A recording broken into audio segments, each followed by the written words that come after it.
T-minus 30 seconds.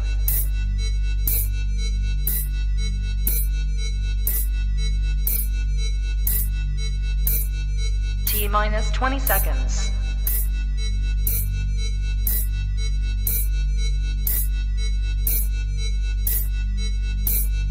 10, 9, 8, 7, 6, 5, 4, 3, 2, 1, 0.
You're muted if you're talking.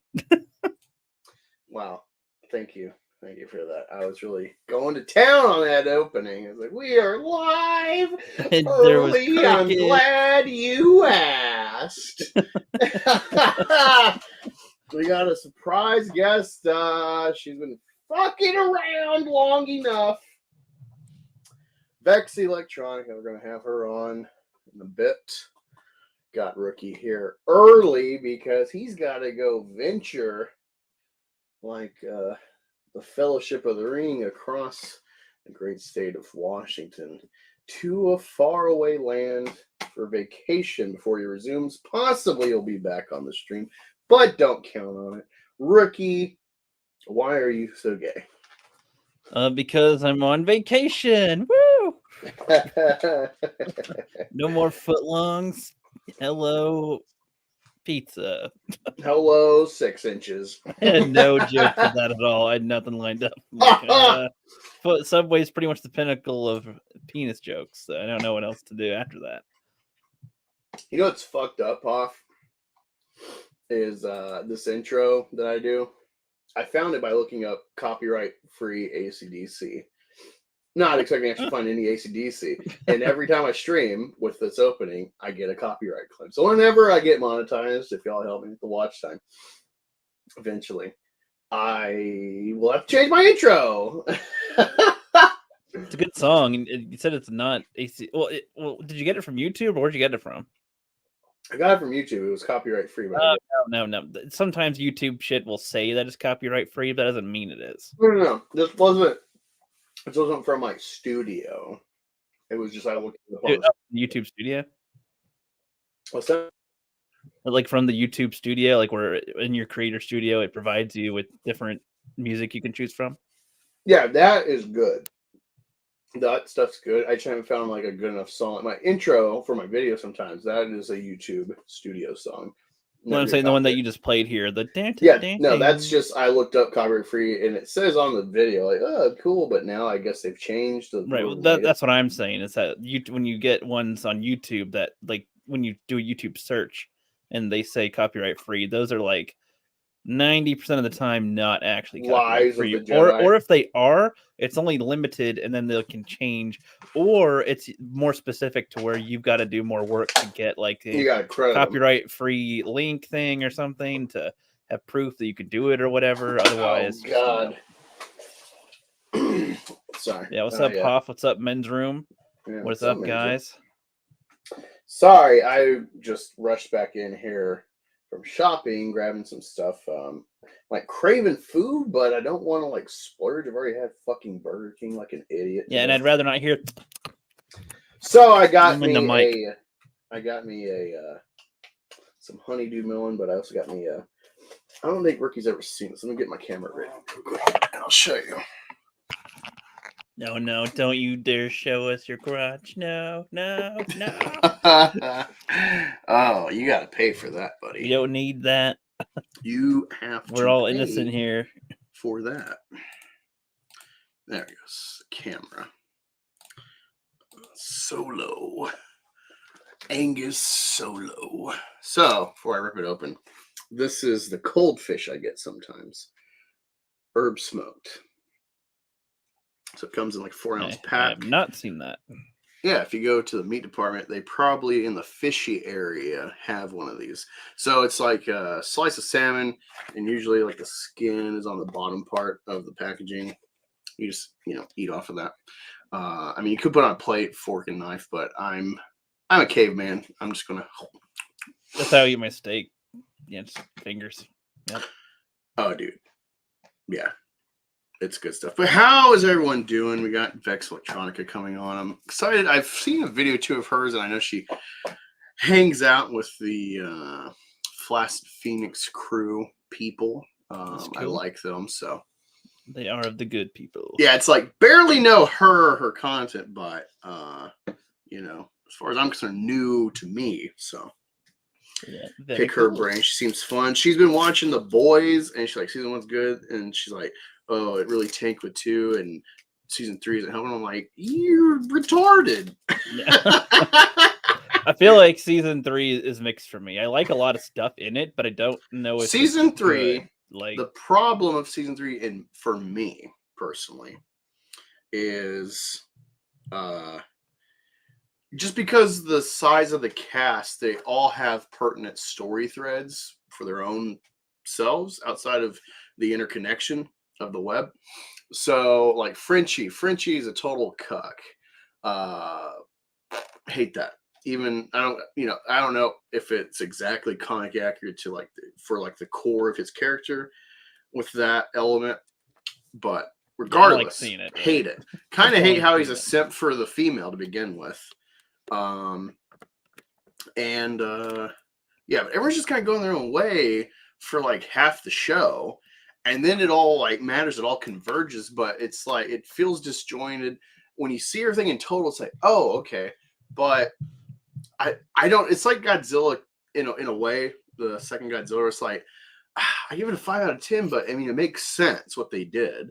It's something's flat about it. I feel like something about it too has the presence of like they know that people like the boys like season 1 and 2, and it just has a presence. I don't know, that they think they're cool, sort of, and so it's like got to keep on doing like specifically edgy things or gross things to try to. I don't know, like it didn't feel as natural as like in season 1 where the girlfriend gets splattered. Like that was like a shocker kind of a thing, and then a couple other times that something happens, like when the girl's head explodes, but it wasn't like, it didn't seem like they were trying to really get us. It seemed like that made sense in the story, and as a bonus was kind of like this. As for in season 3, it's just splurging of like sexual and violence that doesn't really.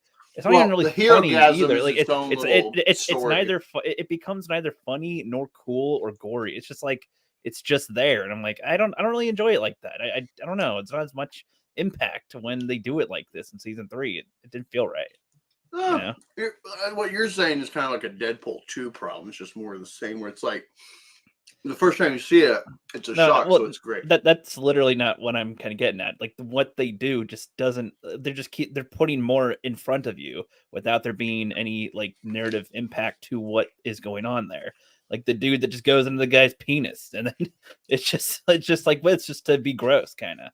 No, that was hilarious. I love it because they are socially aware. So, like, we talked about this. The Boys was written in the Bush era, before the MCU ever even started with Iron Man, and so it's kind of strange the perspective it had on superheroes before there was ever a real universe building. So, but like the big overarching theme is this military-industrial complex. It's very kind of anti-war on Iraq or whatever, war on terror. That's the overarching theme of it. And it's also satire of superheroes because Garth Ennis famously hates superheroes. Not actually. He couldn't write like this if he hated superheroes. He just hates the saturation, how it like devalues the good stories of superheroes and devalues the medium of comic books. It makes it just kiddie shit, for the average person's view. So all that combined is like The Boys at its core, what it's about, its angle. And so it's like intrinsically socially aware of it when it was written, and then they carry that over into the show. And so, they purposely mock like Alex Jones, right-wing YouTuber, hate Captain Marvel, like Wormhole, which I think to some degree is a real thing. I don't think watching Ryan Kinnell or being an Alex Jones watcher makes you a Nazi. But there are people that have that view and have come through that channel. So I don't really identify being triggered by that like some people, our peers, do. But it's one of those. It's all a personal taste. But well, no, I mean, I can. The gay thing though, it's like they make fun of as much as they make fun of like Trump, whatever, Republicans with Homelander and some other stuff. They also make fun of the gays or the use of minorities by liberals, or it's just like for show. It's just a plug. It's just for virtue signaling, like Brave Maeve and stuff. And so the fact that they started the show during Pride Month and have a gay Ant-Man blow up his lover through his penis, that is the joke. Is like, gays, what I'm saying kill is gays. What I'm saying is that joke is extremely surface level only. It's not. There's no.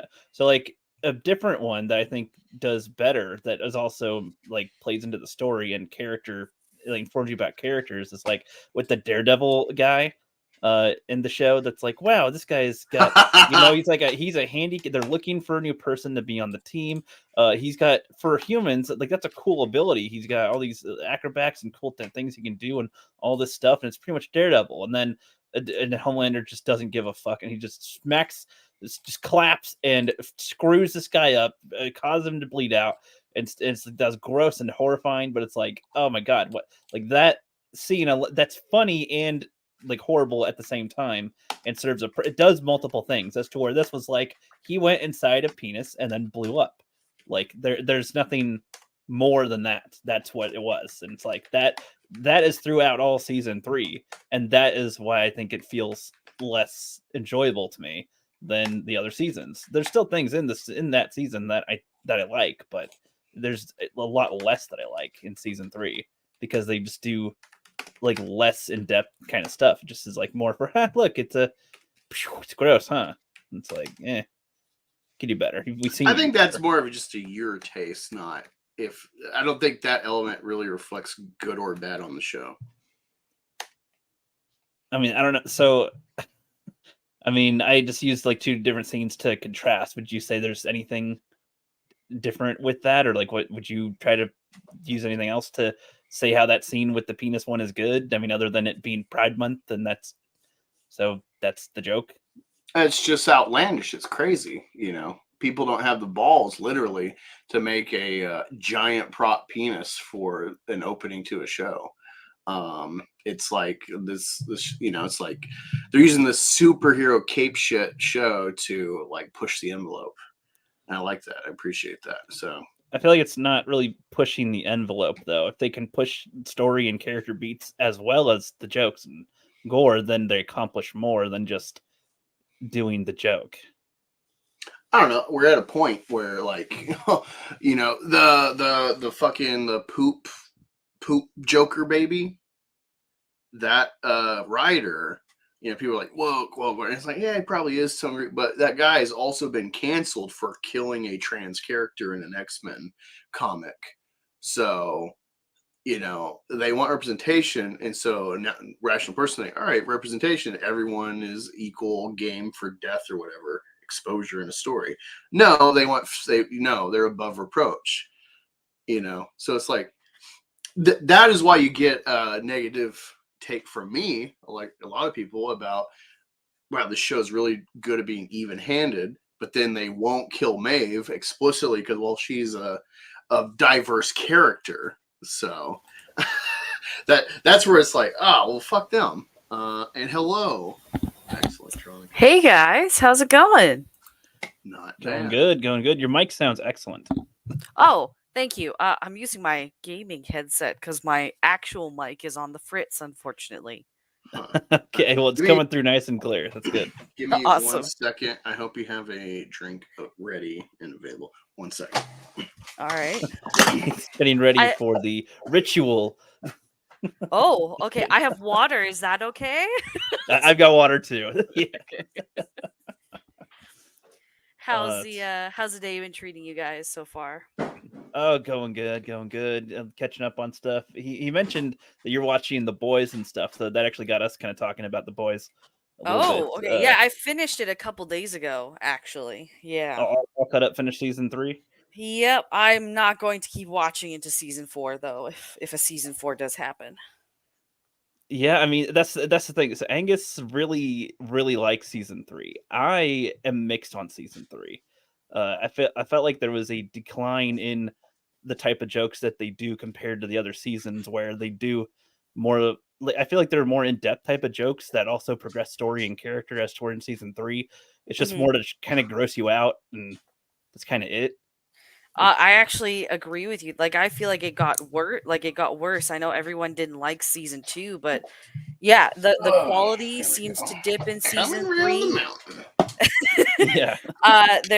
There isn't. They seem to flip the script on all the characters as well. So the characters that we've come to learn, and like the arc that they go through in the first 2 seasons, is just kind of completely abandoned once the idea of Soldier Boy comes into the picture. And then Soldier Boy almost feels like a wasted villain, and they didn't exactly know how to incorporate him into the story. So instead of building him up to be a far more interesting like villain or father or whatever, they just kind of, we'll just have everyone turn on him and we'll put him back on ice because he can now be our safety net down the line if we need another villain. Right. They're like, we're not sure what to do anymore. Let's sit on this for a bit. Yeah. Exactly. Ice him for later. And then it's just like, unsurprisingly, was Ryan, the little kid, he goes with Homelander, and you're just like, who could have ever seen that coming? Right. Like I didn't like what they did to Butcher at all. Like even in the first season, it was something that was very central, was that he didn't trust the government and he didn't trust superheroes. And even when he finds his wife again, it's like the same dilemma of, I love you and I know that this is your son, but he's still a soup. I don't know what to do with him. But then he starts fucking taking a government fucking drug Yeah, to I Whoa, kill thought, whoa, I, whoa! I Wait, thought, wait, wait, wait!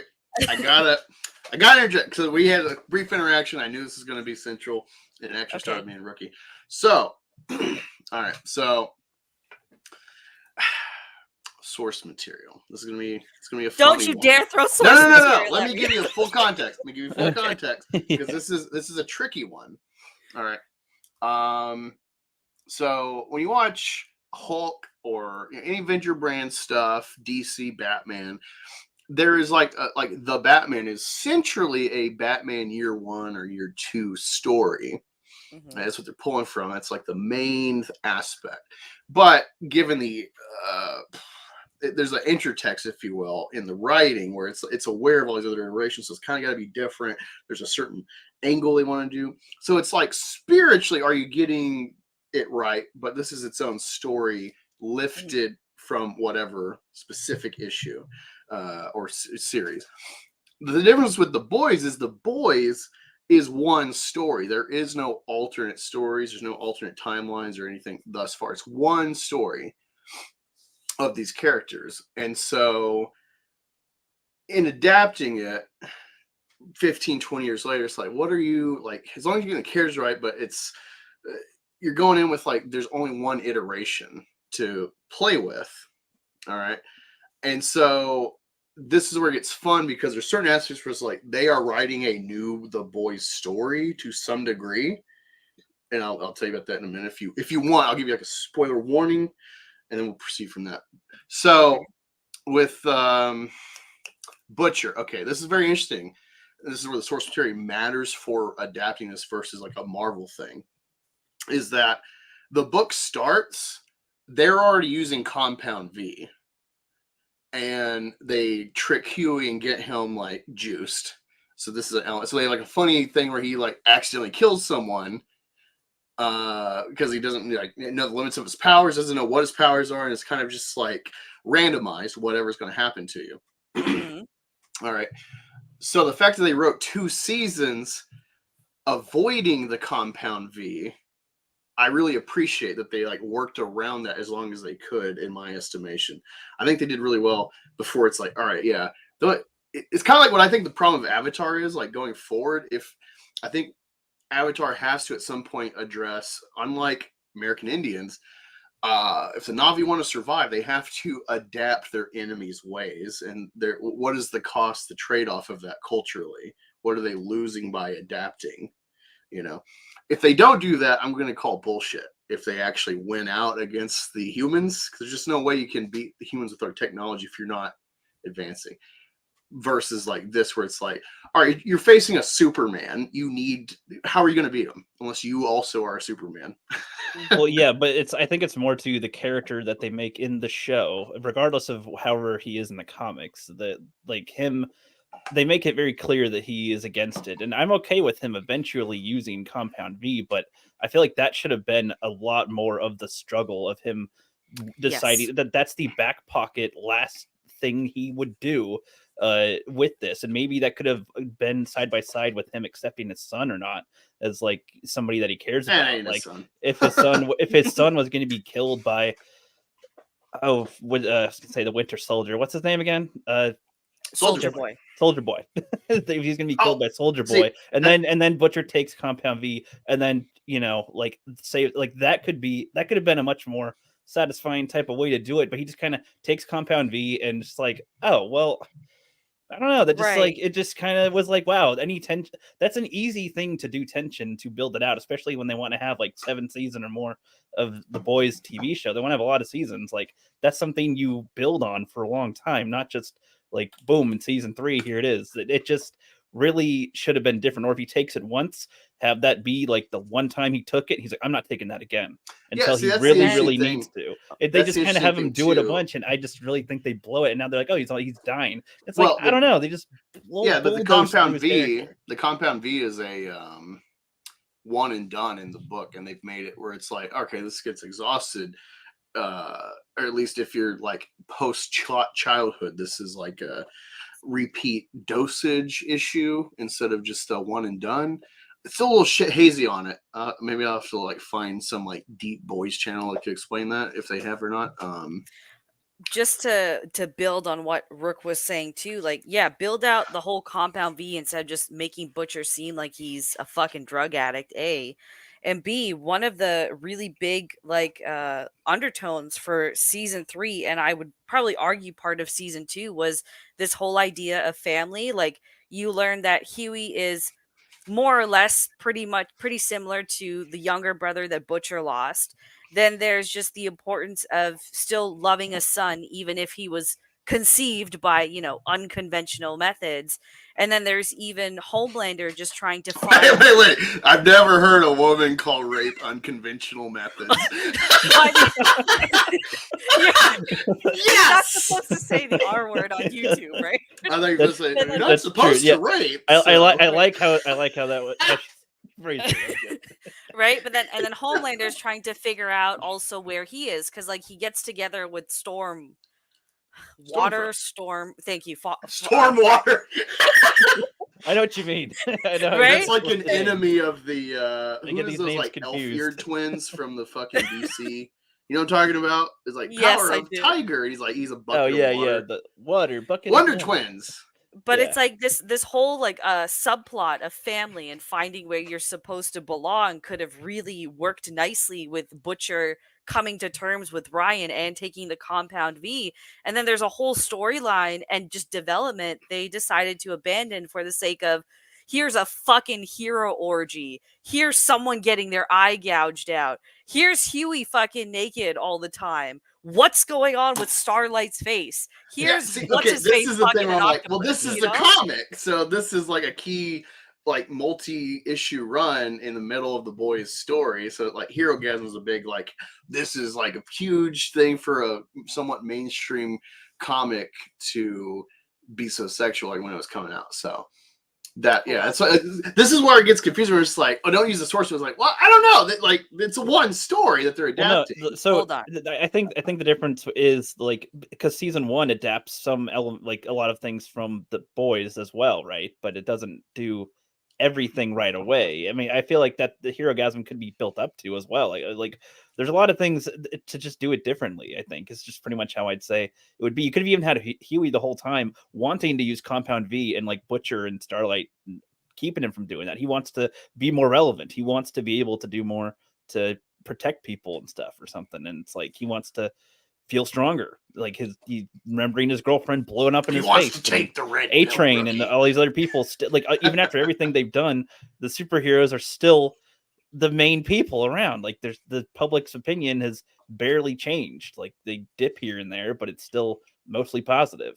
Like there could have been so many things to do with that, I think. Yeah, and just to add on, and this is why, like, when we had mentioned this, I guess on Twitter a few days ago, I was like, "Don't throw the fucking comics thing at me! Don't fucking throw the comics at me!" Like, and you know what? Like, I'm just to make a comparison. I'm not like calling you names or anything, but I have this same issue with people that really love Zack Snyder films and say, "Oh, well, he adopted the comics really well," and all. I'm just like, dude, listen. I don't give a fuck about the source material, okay? I'm watching a TV show and I get that, yeah, there's going to be people that want it to be one for one, and there's going to be people that just go into it and just want to watch a TV show. I'm just going into it watching a TV show. Yes, I'm now more interested in reading the source material because overall, despite being disappointed with the show, I like the concept and I still want to go and read the comic books, right? But when you're adapting source material, I shouldn't have to, in order to have like to understand characters or be invested in the storyline or kind of follow along what's going on, I shouldn't have to go and read the source material. If you're a good writer, if you're a good director, if you're a good anything, you can take the source material and adapt it well enough, maybe not one for one, where it still comes out nicely on the screen. And it just seems like they've taken, like, I can tell that they've taken elements from some sort of source material, because let's face it, there's no fucking way that modern Hollywood writers are going to be coming up with some of the shit that was in there. Oh, dude, But the boys that he repeatedly says poof and stuff, Mhm. fairy, which I guess poof is like a English version of like the F slur, which I love. He seems like, even though he's kind of liberal at this point, writing it in like early 2000s, he's still kind of like, ew, gays. And so, yeah, it's funny. Like, it's an uncouth. It's the same guy who wrote Punisher Max, which is kind of the foundation okay, for gotcha. the Punisher film and the Punisher series. hmm But yeah, I just like, I want to be able to watch a show and critique a show and not have to fall back on, well, the source material. No offense, but it's not central to how the show. No, comes I across, agree. that's all. I see Yeah. this with Star Wars, where I'm like, people make these defenses of where they need outside material to enhance or further explain because they didn't really do it well. And Mhm. this goes for the prequels too. I'm a huge prequels guy. I know there's elements, probably more minor, where it's like, oh, well, that, like, for instance, in episode 1, there's a whole missing sequence. I don't know if they ever planned to film or not, where it's like, Anakin goes on like a shopping trip essentially with Watto to like wager with Jawas or something for shit. hmm And I think they get attacked by raiders or something, and Anakin has like interaction with them, and with the Force or whatever, he ends up like being able to like calm one down or something, and they all kind of like surviving in the desert for a minute. And it's like that would have really helped, especially in episode 2 when he slaughters them. It's like, I gave you fuckers kindness, and you illusion-wise raped his mom and killed her, starved her to death. It would just make it more impactful, and it would also like give you a little Easter egg nugget for like the Force element of Anakin Skywalker. Even though we know he's Vader eventually, like they could do something that like people would maybe understand why the pod racing was so important, aside from the spectacle. It's like, I think the pod racing works great. It's a good callback to Endor and the speeder bikes, but people seem just really stuck on this stupid pod. What is this about? And it's like, I don't know. It's just exciting. The wager to get off this fucking planet is tied to a race. Like, I don't know why it's so hard to see like the narrative importance in this area. All the chips are on Anakin. The powerful Jedi have no stake in influencing this. It's like it's taken something from these mystical warrior. Like, I don't know. It's like, it's already interesting and fun and a cool callback visually. And then you start breaking it down. It's like, oh, I didn't even think about those layers of it's all on Anakin, this child they don't even know. And these Jedi, powerful men, have to rely on him to get off this planet. And it's like, ooh, lots of stakes. And Darth Maul's looming in the background too. And yeah, so I get frustrated where it's like, there's a middle ground, and I think The Boys is pretty fair and even killed, where it's like, this is a show, it's bombastic, it's wacky, this is from the comics. Now, here's where the spoiler comes in that I want to offer. Oh, it's okay. I don't care about spoilers. You're good. Okay, so I haven't read all of it. I've read about 20 issues. I really like it. Some of it's more dense than others. Again, we're like 20 years removed from like this like Bush let's see, like War on Terror, like starting era and stuff. Gotcha. When this is like a big channeled idea behind The Boys, this military industrial complex. And so eventually, and this is another thing too, I like, just a little tangent going back to Ryan thing, is Ryan is his own like storyline. And in the book, it's just a baby that like Superman laser eyed through, was it Becca's belly or whatever, just killed her at birth. So he's like, they've made, and Butcher just like smashes it to death in anger in the comic. Jesus. So they made a whole storyline off of like something that's done in like a page or two, like a callback. Which I would say that's something I'd encourage with. Because I never expected them to find Becca, and then it's like, do that. Oh shit! Homelander brought him to her, so, and he's got the kids there. It's like, oh my god, they got a whole new storyline. All right, so in the whole South America thing that happens with like that team, the Scarlet Lady and yeah, Black Noir and stuff. Here's what's crazy. I don't have all the details, but what's his name? Homelander. Turns out Black Noir is his clone, like twin. And so they end up getting turned on each other in this big fight with the government and shit. Butcher's there because he's Compound V2 and shit. Fucks them up, and they kind of kill each other. Then he kills, I think, Homelander afterward, or whatever. Because he still just archetypically hates this guy. Okay. Indiscriminately. So when you watch the show, and then Black Noir is a black guy, I'm like, wait a minute, what? Yeah, what is that going turned me on off here? too, because like in the first season, you see him like in like drinking Japanese tea, and he's got sakura flowers around him. So I'm like, oh, okay, so he's Japanese. That would also explain maybe why he doesn't talk, because maybe he doesn't know English. And then all of a sudden in the third season, he's a fucking black dude, and I'm just like, wow, they really went with a stereotype there, didn't they?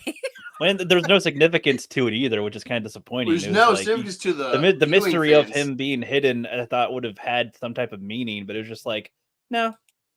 It's like, oh, well, Right. okay. It's such a pointless like thing to like just place in there, right? I would have preferred they just kept the mask on, because I liked that ambiguity with his character quite a I bit. would that, too, that sounds but then- interesting if he was the clone of Homelander. That would be interesting if he's like a mutated or like facially deformed clone of Homelander. Like that would be interesting to the whole time. Well, the whole time.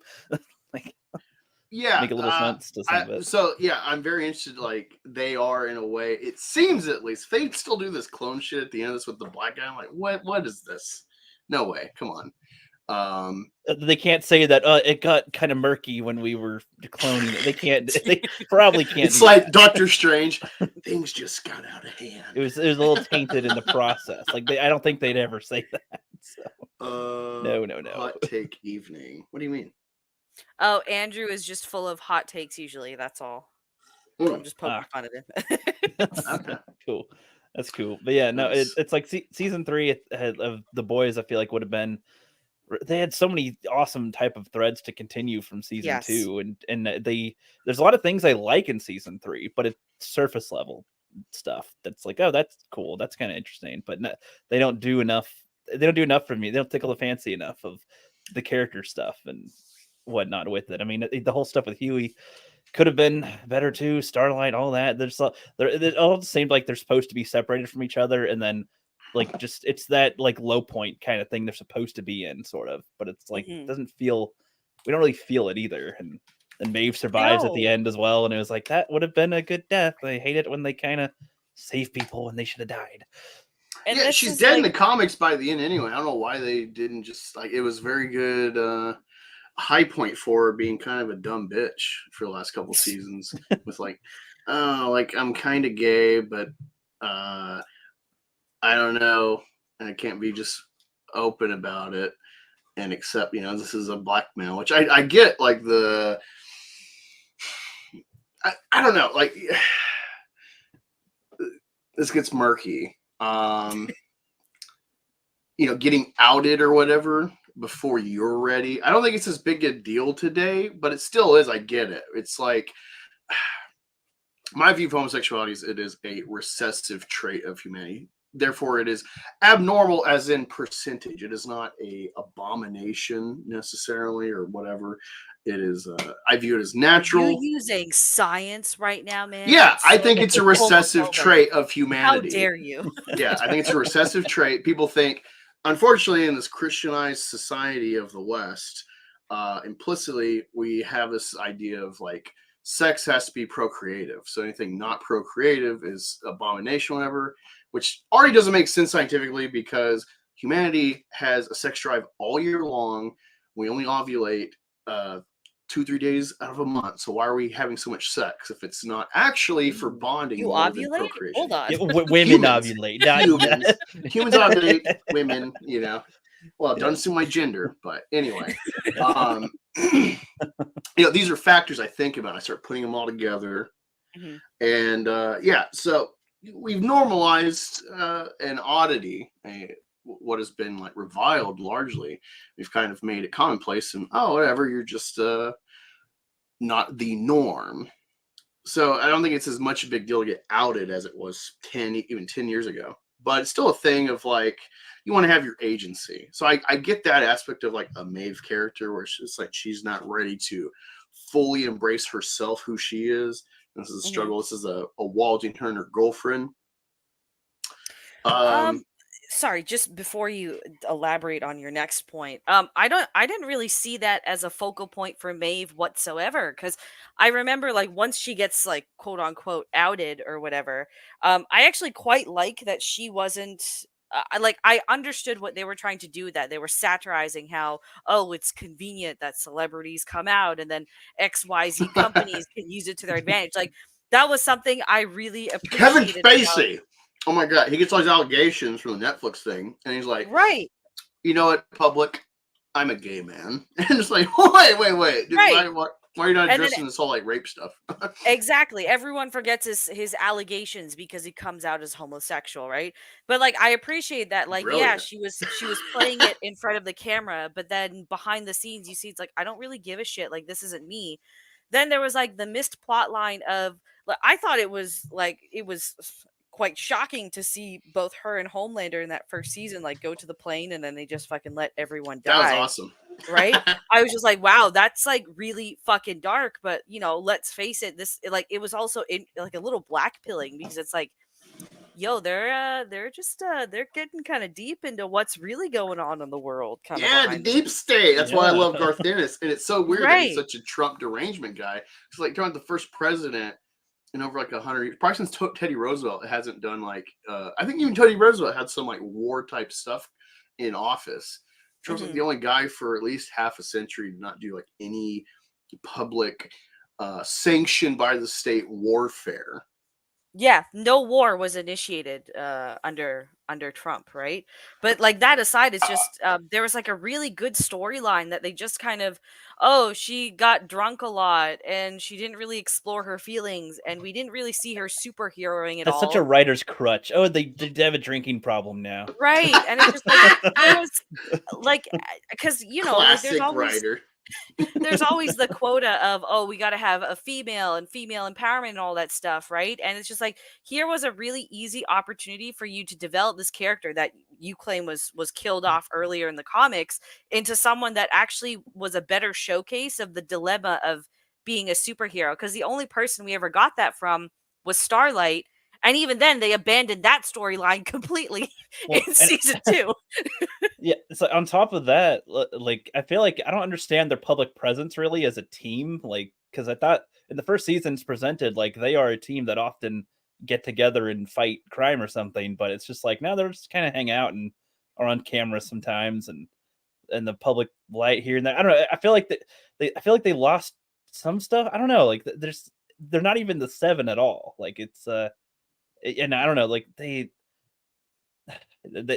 had a point I was gonna go on top of with yours, but it's like, yeah, I get where you would like to see them actually long term have to be a team. Well, I mean, as far as I guess more of, are there even like that many threats that all of them have to team up with to fight at all, or is it all only for the movies that they make ever, or?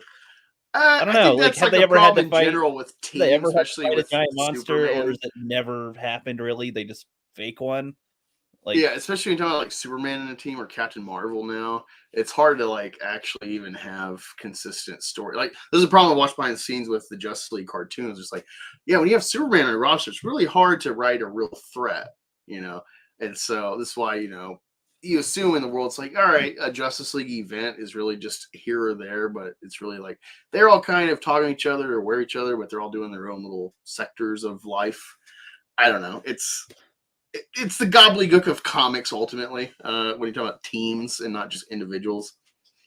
Well, it's just more like also the public perception. Like, do they really how many amount of people actually believe that what they see in the movies or on cameras are what it is? Because it's kind of like, because it was written apparently like way before superhero stuff really became the craze, and now it is the craze when this comes out, and so we're seeing it as if they're making fun of all that stuff. And I mean, it kind of makes sense in a way. Everybody loves superhero stuff pretty much, even if it's all crap now, but they still seem to eat it up. And it's like the public in that world, I don't really understand how anyone actually feels in that world. Like, I want I wish they had a couple of other civilian characters or something that like weren't part of the main teams here that we could kind of get a perspective from a little bit. That's, I don't know, with like a fireman or just something to like be like, like I'm trying to do this, and then this, so Homelander guy comes around and just like blows up the building, and now like what am I supposed to react with that or something like these? Does anybody even how can people love these people when they seem to just destroy everything? You Like, bring up like another I good don't point know. though. In I saying think that you're talking there's- about like what I'm really surprised by with this show, and by anyone that is behind like helping make it and be pretty convincing with like the military industrial complex and big pharma, and then the Asiatic infection comes to America, and these people like hook, line, sinker buy it. Like from Hollywood, from like behind making the show and all this, it's such a show that should like wake you up. Where it's like, this is a fiction, but like it's based on a real thread of ideas about like weariness of the government. So I think, but at the same time, I think, with the reality of people beforehand would be like hippie Democrats and be like, I'm not getting a measles vax. I have vax parties because I don't trust the state. They're the first ones to get these vaxes and stuff and force you to. So I think this is, I think it's maybe the power of pharma. This might be just up to the reader, up to the viewer to assume why people are cool with them, even if like we're not really seeing them in action much as a team helping society. It's just the image. They're the good. It's just like the military. We've bought, besides like Vietnam, more or less since World War II, World War I, we've always bought of like, oh, support the troops. It's like, why? I've been a troop. I will tell you, like, don't support us. That's retarded. That's so blind and sheepish to just be behind the troops indiscriminately. Like, why? Because of the profession. Like, I'm not behind the cops. They're general professions here to protect and serve, but screw cops. Like, but this is like a mass sheep perspective of like, so maybe that is implied and they just assume you understand it. I don't know. That's a cool thing he brought up. That's clearly you're not getting it. Just to add on to what Rook was saying, I don't think there's really necessarily a need for another like more civilian characters, because I think Huey, for the most part, He's at least us. started he started off kind of being that role, and I think that was enough. What I would have actually appreciated them expanding on more, which is another like instance where either the writers are just too stupid to understand what they're doing, or it's lazy, or it's just completely a missed opportunity. Expand more on Vought. Like, why am I not seeing? And I really like that they did this in the first season. We got to see a lot of Madeline, what's her face, Elizabeth Shue, right? And I like that because we got to look more into the corporate side of like what happens when you put these idols in the spotlight, when you're doing all the shady things, how you get certain people in certain places. And then once Madeline was killed off, it's like that was just completely abandoned, which was weird because somehow Vought went from really hated to really loved to trusted to hated, and it's not really clarified why the public keeps going along with them either. While at the same time their superheroes are not really doing any good either. So their whole missed opportunity there that also would have helped especially season 2, just develop it a whole lot better than whatever we got. I think that's more. I think that's more what I think I want instead of Gotcha. civilian Okay. thing is like, yeah, I guess like the element of like Vought trying to get people's like, even if they're buying people's perception or if they are Mhm. manipulating the things or something. Like I wish there's a more. I guess like in Agents of Shield. I know you hate it when I bring up Angus, but it's Oh like my they. God. This is like they- regular me when it's like, this reminds me of Star Trek. I'm like, Jesus Christ. Well, no, it's like, but literally, like there will be a catastrophe. It'll be after an event in a movie where a whole city is destroyed pretty much, and the team comes in and they're doing something, and I mean that helps. That helps a bit with like what Mhm. they're doing. You see it a little bit where in The Boys where they have like some of the bot agents like go, hey, we're gonna buy your silence, okay? But I kind of wish there was like maybe more like different sections maybe, because it's not always that easy. If you just saw somebody blow up in front of you, it's not just here's some money, shut up. I imagine they'd have people that can be a little more convincing than that to like Right. somehow convince them that this was some like you didn't see what you just saw, or you did this was so like I don't know, just some type of more manipulative things that can Well, make House it of more Cards us. convincing. That can make it ooh, more wait, you're talking about convincing Kevin that Spacey or the English? just they can just make it more convincing that like Vought and like people like the heroes, or that they do this because they have more of a system that isn't just we pay them off, because that's so like, oh, we're just shut up and we pay them off. That's why nobody cares. Like, yeah, you know. Yeah, well, no, I disagree because just real world. There's lots of polluting, carcinogenic, cancer-causing companies that towns are built around. Rogan did this whole deep podcast. This guy wrote a book about Coca-Cola and other companies like this, where there's lots of out-of-court settlements for cancer causing shit, for pollutants, for lowering life expectancy, where it's like the town wants some form of like recompense, but they're not trying to close down the shop. Like, no, we need you, you're our like bread and butter, but you have hurt us, so pay us fairly. And so they settle. I'm not saying that can't happen or that doesn't happen. I'm saying it'd be more interesting than just that alone. Well, I don't know. He's had his whole perceptions shatter. He's seen behind the curtain of superheroes and how blatantly careless they are with the A-Train incident, because you see it. Like, he's bought hook, line, and sinker. One of the things they haven't really done well, I would say, from the comics is this whole thing of like, in the world of the boys, comics are an industry, and they're like essentially a wing of propaganda. You know, kind of like in Logan, where he's like, yeah, like maybe a quarter of the shit's true. It's all trash, you know. That is kind of what is going on in the boys. And they go to like the storyteller or whatever, who's like this big guy who's been in deep with all these people and cover-ups and stuff, and using the propaganda of comics to kind of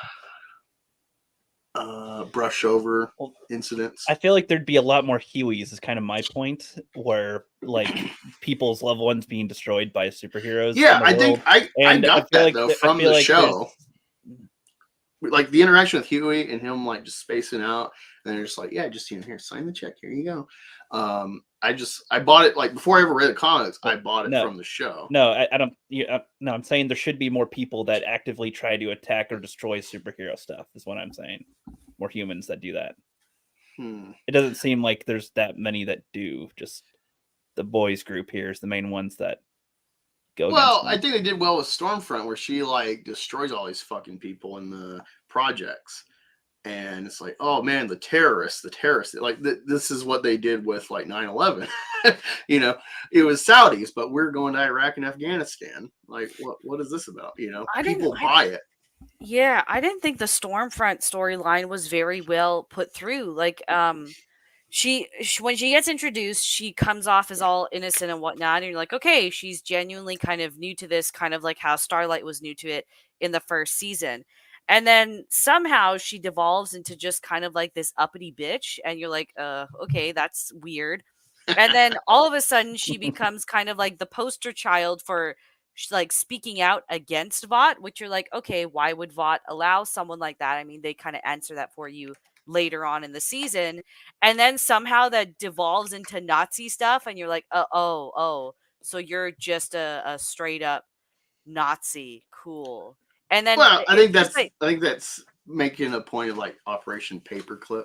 Maybe it's not very. So what I'm trying to say though is I'm not saying it's a bad storyline to follow. I'm saying that again, it's like it's a lack of just initiative with the writers on that part. Is how did you get from point A to B? Like you just suddenly thrust it in there. And I know why you're doing it, because Orange Man Nazi, you know, like it's pretty obvious that's what they're trying to get across, especially when some of her like speech points kind of take directly from January 6th as well. But it's just I was really at a loss, because like I kind of saw something coming, but then they just kind of jumped the shark and threw Nazi out there. So I would have liked to see that was a storyline that they could have stretched out over 2 seasons, in my opinion, because then we could have gotten some really cool, like just how we got like the flashbacks with Soldier Boy. We could have gotten some cool like, oh, this is how Vought has Nazi origins kind of thing. And this is how V did, like, again, a whole other subplot completely abandoned just for shock value. That's shock probably the value biggest. That's factor. probably the biggest problem is that as good as stuff as they have, it's sort of fast paced for going through the story here. It's like, oh, there's so much material and things you can do, and then they kind of glaze over some stuff and then speed on to the next thing.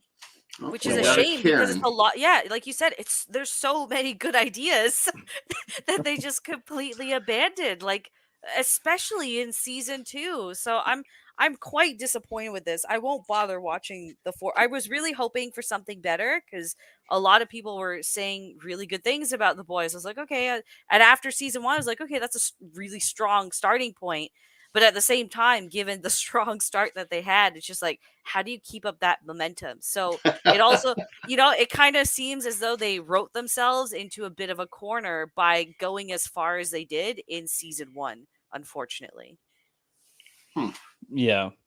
That's an interesting assessment. I just it's one of those like I just can't see it. I'm completely sold on the show. I love it. Even with my what I think are shortcuts, I'm just like, man, they're knocking it out of the park. And I don't think it's because of the state of Marvel or anything, because I've just been loving it since the start. Yeah, it's not so much like a state of It's not a comic thing either, because I read the Yeah. comics because of the show. Yeah. It's just it's a mess. In my opinion, it's a mess. But at the same time, it's like my brain is a little hardwired to just like find these itty bitty things. Like with the exception of maybe comedies, it's very hard for me to sit back and watch a show and just kind of turn my brain off without noticing a lot of these things, especially when it is an actual series. It's not just like like a mini series and it's one and done, right? So it's just I'm spending all this time. I kind of want the payoff to be worth it, and it just did not at all seem worth it. Not only that, but it kind of made me hate the word cunt, and I very much like that word. And Butcher literally butchered that word because the first season He when he would butchered the call cunt. right, when he would call people a cunt in the first season, I was like, oh, it's kind of funny because it wasn't used every other line he said. And then by season 3, just cunt this, cunt that, cunt this. Oh, is this a drink? Cunt. Like, I'm just like, oh, bro, like People you're liked it when he said it, so you gotta say more. yeah, and then you just kind of destroy the entire reason why we liked it. It's like it was the punchline to a point he was getting across, not just something that was part of his vernacular, like how you use fuck in a multitude of ways. So that was another, like, I hated his character by the end of season 3. He was endearing in season 1, and by the end of season 3, I was like, oh my God, I can't, I want you to die at this point. I don't, I was rooting for Homelander by the end of season 3. I'm Oh, gonna be I honest. am rooting for Homelander. Yeah, it's honestly a Homelander's like I'm like I don't know. He's all right. Let's see what happens with him. That's my interest is to see what happens with Homelander. There, you're 'Cause right. it's like, That's all right, yeah. and I was really hoping Soldier Boy would be a lot more present because yeah, that whole father dynamic, and then he's his own kind of evil, but it's like, nah, fuck that. We'll put him on ice. I'm just, oh god. And then the chick who can blow up heads. She was just, we find out she blows up heads at the beginning of season 3, and then they just conveniently forget about her for the rest of season 3. I don't know. Yeah, that one. I mean, that she's another one where it's like she could be a really important character, I guess. But I mean, that whole element was so. That's what kept us invested throughout season 1 and 2 because people's heads were exploding and we didn't know why. Right. And then it's like, oh, it's her. Well, that's a And then power. I feel like she could probably kill Homelander. I guess I don't know. How do you beat that power? She just blows up your head. That's cool, but it's like having it there is like I don't know. It almost lessens its value because we know it now. I feel like right. if that was omitted longer, then the effect of it could have been interesting. Or if they had it, or if they thought that all right, somebody has this power. We don't know who. Somebody has. It's a power that's causing the heads to explode. We got to find out who has the power. Like that could have been another element to throw in there. Or The problem just with me is like I enjoy the show when I'm watching it, but then when I reflect on what I take away from it, that's where I tend to find more of the problems that make it harder for me to enjoy it afterward. I guess it's because I sat down and basically in a week I watched all 3 seasons, so it was really Binged easy it. for me. Yeah. Yeah, it was really easy for me to like see all these plot holes in real time because I know like, you wait a year for a season and sometimes you miss them, right? So it was right in front of me, and yeah, it's just I didn't have to reflect much on it. I was just like what the fuck is even going on with the whole the senator or the mayor or whatever that chick is. Victoria Newman, which, by the way, Newman, she's very obviously Middle Eastern, so I don't know how she ended up with that last name when she's not married either. Wasn't she supposed to be adopted? So you don't really know. Oh my God, was she adopted in the comics? I don't know. I think it's a guy in the comics. Okay. Oh, that's another thing. That's another thing is people. I remember this is why like I have a love hate with Bounty in the comics because I appreciate the template they are, but then I really hate that like I don't know how long you've been in this sphere, YouTube commentary and all this, and like kind of it seems our general side, Flash Phoenix, Rookie, me, or Drodic, all these interrelated channels, talking against the mainstream narrative of entertainment, more or less. Our whole thing, what united us was like The Last Jedi. This was like the real thing that popped the lid off. And we're all like seeing these narratives. They were shilling for Solo. And it's like, no, Solo's going to bomb because screw The Last Jedi. This is going to be a sign. The fandom in general is going to revolt against this movie. For one, even if this movie goes back to Lucas, we're just not interested to see young Han Solo. He did a bad movie too with it. And we're going to make you pay for Last Jedi. And you can't ignore it at that point. They were really showing it like it's gonna be the biggest thing besides Infinity War and Black Panther for pre-orders and this, and then it takes Kelly Marie Tran. They really spun that as like, oh, racism's chased her off of social media, blah blah blah. So it's like she's just a bad character. We hate her character. This is not misogyny or racism. All these things, and it felt like Bounty Comics is one of these bastions against the narrative.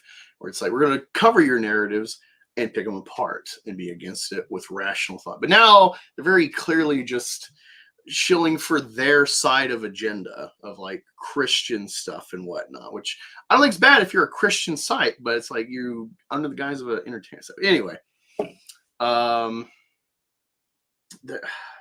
I had to give that foundation for you. And I've lost my point. I don't have paper with me. I would have wrote it down. It'll come to me in a minute. Bounding into comics, something that binds us all together. You're talking about the Middle Eastern chick. Yeah. Yeah. Newman. Okay, so when Boys 2 was coming out, everyone was loving the show. All across the board, everyone could love the show. So it's irreverent at the end of the day.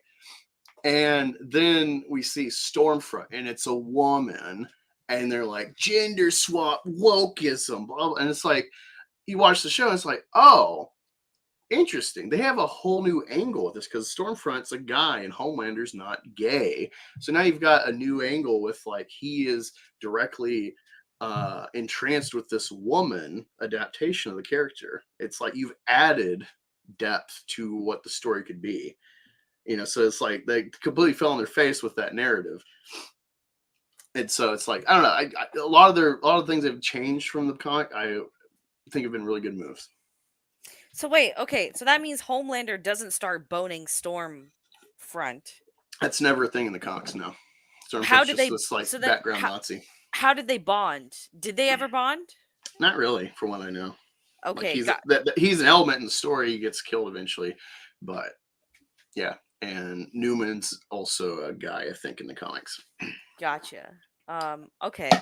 So wait, how does that? Sorry, bounding into comics. Oh, they threw like a conniption because it was a woman and it wasn't a big deal, and then they fell on their face with that narrative. Or they do a lot of Doomcock. They'd be like, rumor, and then be like, let me scroll. Doomcock. Never mind. This is fake. Did you see that article they posted earlier this week about the trans actor in the One Piece live action? Yeah, I saw this. I don't give a fuck about One Piece. I really hate everyone's shilling for it because it's like, I guess, an okay adaptation of the show, the anime, and that it has this like explicit, like, well, women are weaker than men. And it's just like, cool. But like, I don't like the agenda of the left, but I don't want explicit right-wing talking points, even if that is in the original show. Mm-hmm. We're in the state today where if you state that this is like Nicki Minaj hits back at narratives that, it eventually took Carlson S to defend her, and she becomes like this right-wing bastion of like, she's against the COVID mandates or whatever, based. And it's like, Yeah, I hate that. I hate that. I don't want it. People are liking it for other things too, like the Right. way the That's fine. characters But I are, the feel like a story lot of and people stuff. are shilling it now because it has this based little thing of, oh, women are weaker than men. It's like, yeah, That's okay. been like not talked about as much. That does mention. That's about all I've a seen few though. Or times. this trans crap where it's like they're trying to crap on the show because they had a trans actor. It's like, what does that matter? Did they make that an agenda point? Did they show that off in their promotion of the show? Of, we hired a trans person. They didn't. Nobody actually even knew until someone looked into it. So yeah, and they don't change the character to adapt the fact that it's a trans actor. So it's literally just an actor in there. That's about it. That's the way it should be. It's like, oh, yeah, neat. Okay. Yeah, this is a thing. Regardless of what your long game agenda is, Bounty and Conks or whoever, if you want to be like, and I don't say this as a negative, but just Christian nationalism is like a thing. It is a perspective. I get it. It's like the struggle of the American Christians. Like, where's the line of pushing my religion's view of purity or whatever into the state? This is the struggle of a voter being Christian. Where's the line? Because we're a secular nation. It's the founding principles. We separate church and state. So it's a dilemma for that kind of voter. I used to be Catholic, so this is part of my perspective. I totally get it. But I feel like they really cross the line and hinder themselves because it's not just Christian wholesale. It's like explicitly Catholic. I'll read a fucking what is that? Last of Us review, and they'll be like sodomy, and like, according to the Catechism of the Catholic Church, here's a video from an archbishop, and it's like, what does this have to do? Was there a Catholic plot that they got wrong in Last of Us? Did they lie about something in Catholic perspective and theology in the show? No. Why are you talking about it? They don't even see like the long game. They're so hell-bent on like their perspective. They got to shove it in. They're doing agenda just like the leftists are. As I was about to say, yeah, that's exactly what they're doing. And it's sad because they sometimes do have some good articles on there and they make some good points, but it's not that I'm like not religious or don't respect religion. It's just I want you to make your argument without the backing of religion. Ben Chappelle's great at that. Right. So Justin Proper. Yeah. I didn't know y'all have interacted. Hey, Justin. Yeah, we were on 87. Yeah, he got invited onto 8750. So I met him that way. And we had a great conversation about who would be in his fantasy gangbang. So, okay. Interesting. Yeah. Yeah. Nice. I'm going to shill the podcast right now. Go check out 8750 on Spotify. Last episode, I read some Call of Duty fan fiction I wrote. There's fan fiction for that? Oh my god. Yeah, there's fan fiction for everything. That's true. Yeah. Yeah, the world truly is decaying at this point. Yeah, here it is. No, it's like the Pride Month non-binary Paw Patrol character. Like, I thought, okay, now I hear fan fiction for Call of Duty. Yeah, the world is done. Bro, the Paw Patrol thing. Have you ever read a Paw Patrol book or seen the Paw Patrol I've watched the show, yeah. Okay, so I've read some of the books because I work in education and we have some of their books, right? So I've read, I'm just like, oh, this is like, it's pretty wholesome. Like, it's a standard, like, oh, here are the characters. They have a dilemma. They solve the dilemma. There's a whole moral lesson that's in it. I'm just like, okay, this is good. I don't understand why any of those animals needs to be gay. I'm really at a loss of how that's included. It's important to rescue people. Besides, so it'd be one thing if it was adult characters. So this is where it gets tricky because, like, I really hate this narrative. Like, kids don't need to have their teacher tell them about, because I'll hear like an extreme where a fucking gay teacher is going over the line, talking in depth about whatever sex stuff, and it's because he's gay. And they'll be like, they don't need to talk about that at all. And they'll just have this perspective. And it's like, well, if I have a female teacher who is straight and married and she's got a big belly, if I don't have a sibling, I'm going to be asking questions like, what's wrong with you? Or just what's going on? Like kids are curious. And if you can't say anything about it, or if you have like a picture of oh, here's my children and husband, or vice versa, or Mhm. I'm gay, here's my husband, or here's my wife, I'm a lesbian. They're like, who's that? You know, can you not say like it gets so extreme because of an extreme anecdotal example, like going over the line with explicit sexual stuff, talking about dildos or whatever to fucking 6-year-olds, crosses the line. But yeah, so some kids have two moms or two dads. This is a reality. You know, it's been a reality for a while before the Marriage Equality Act across the country. There's been Mhm. states that have had allowed gay marriage before that.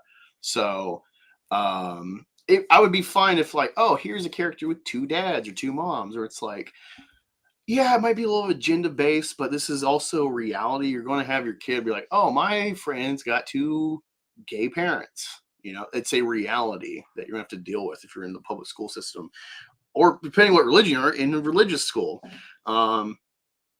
So yeah, I'd be fine with that. But when you're talking about like kids, where it's like this is gender agent, no, this is weird. Kids are kids. Kids don't have the concept. They only get this from up top. They only get Mhm. it parroting their parents.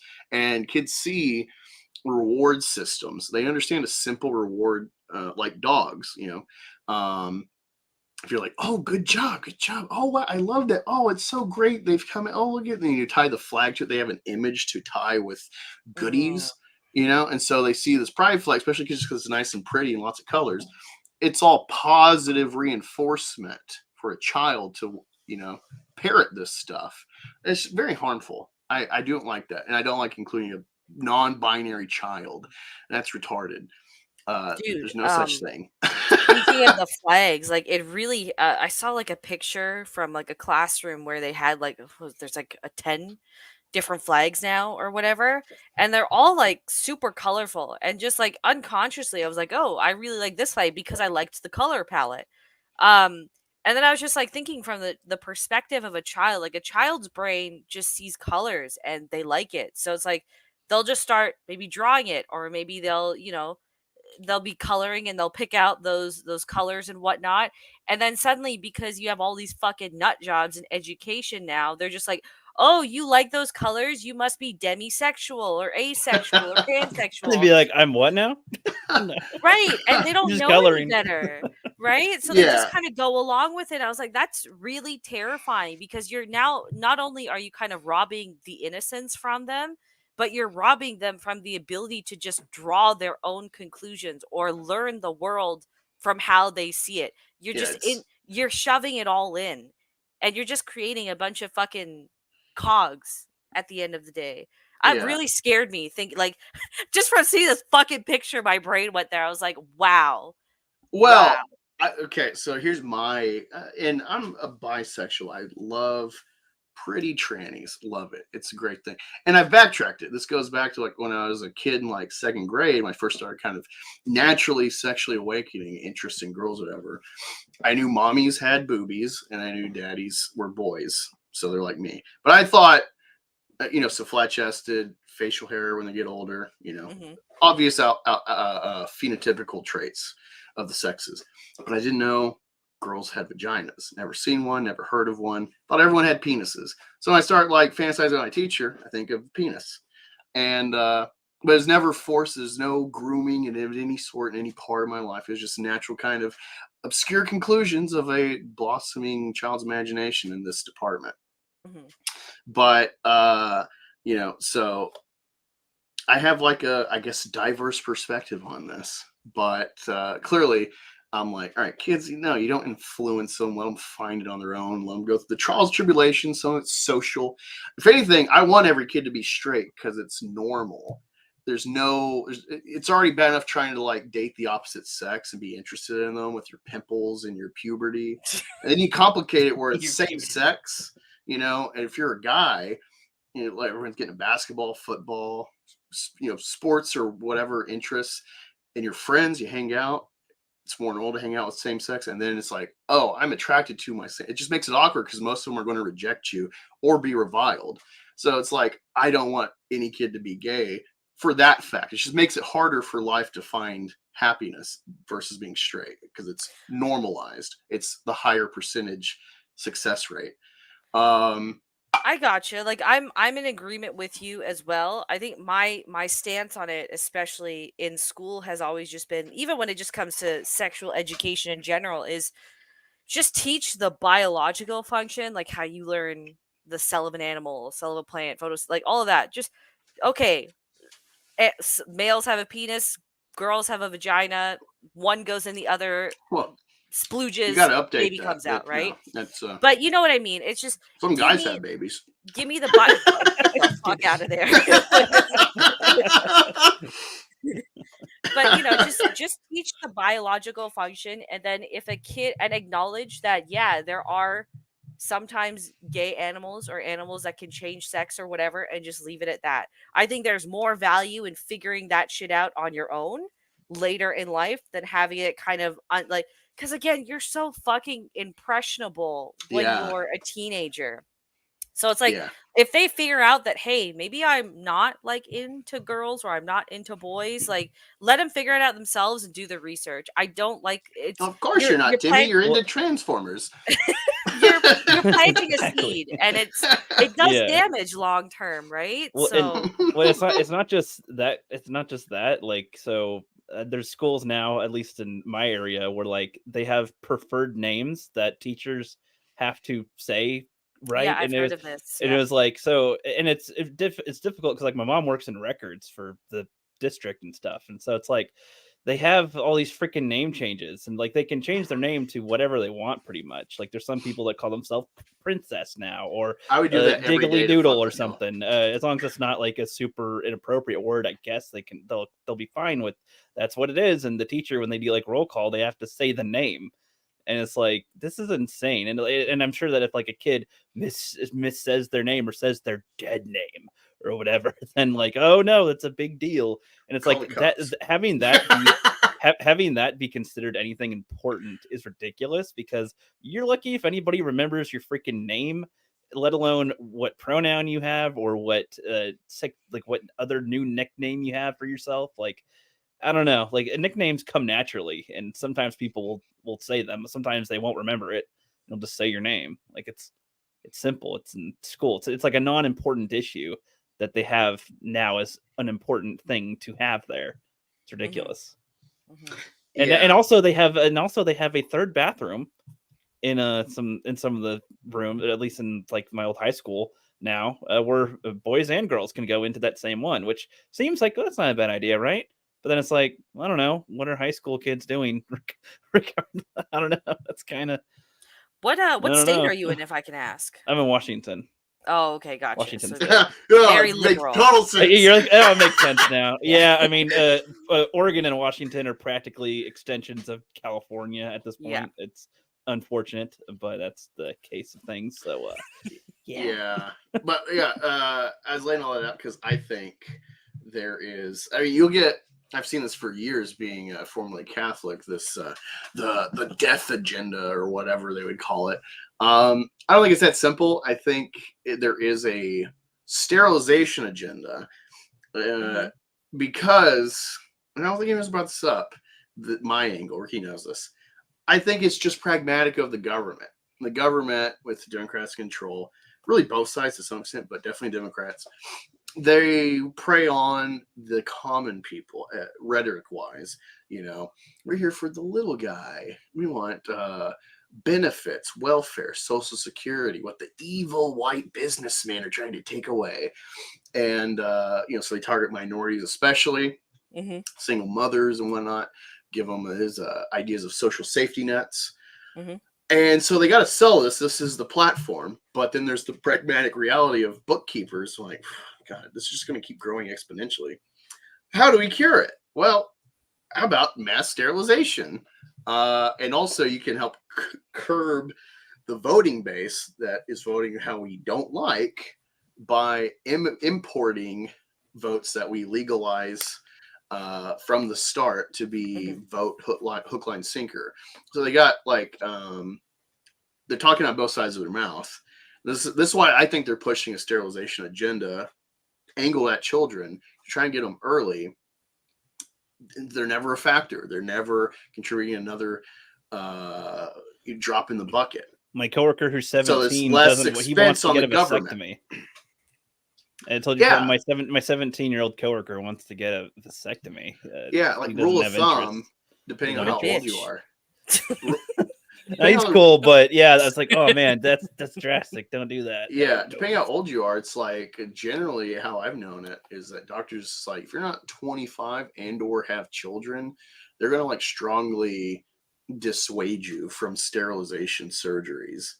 Even if you have a couple kids, depending on how old you are, they'll be like, you're probably gonna change your mind, so let's just hold off on that. How about you just use condoms, you idiot? Like Mhm. I just think, yeah, we got a very lazy society where like we've had this culture of condoms. I don't know how to put it on.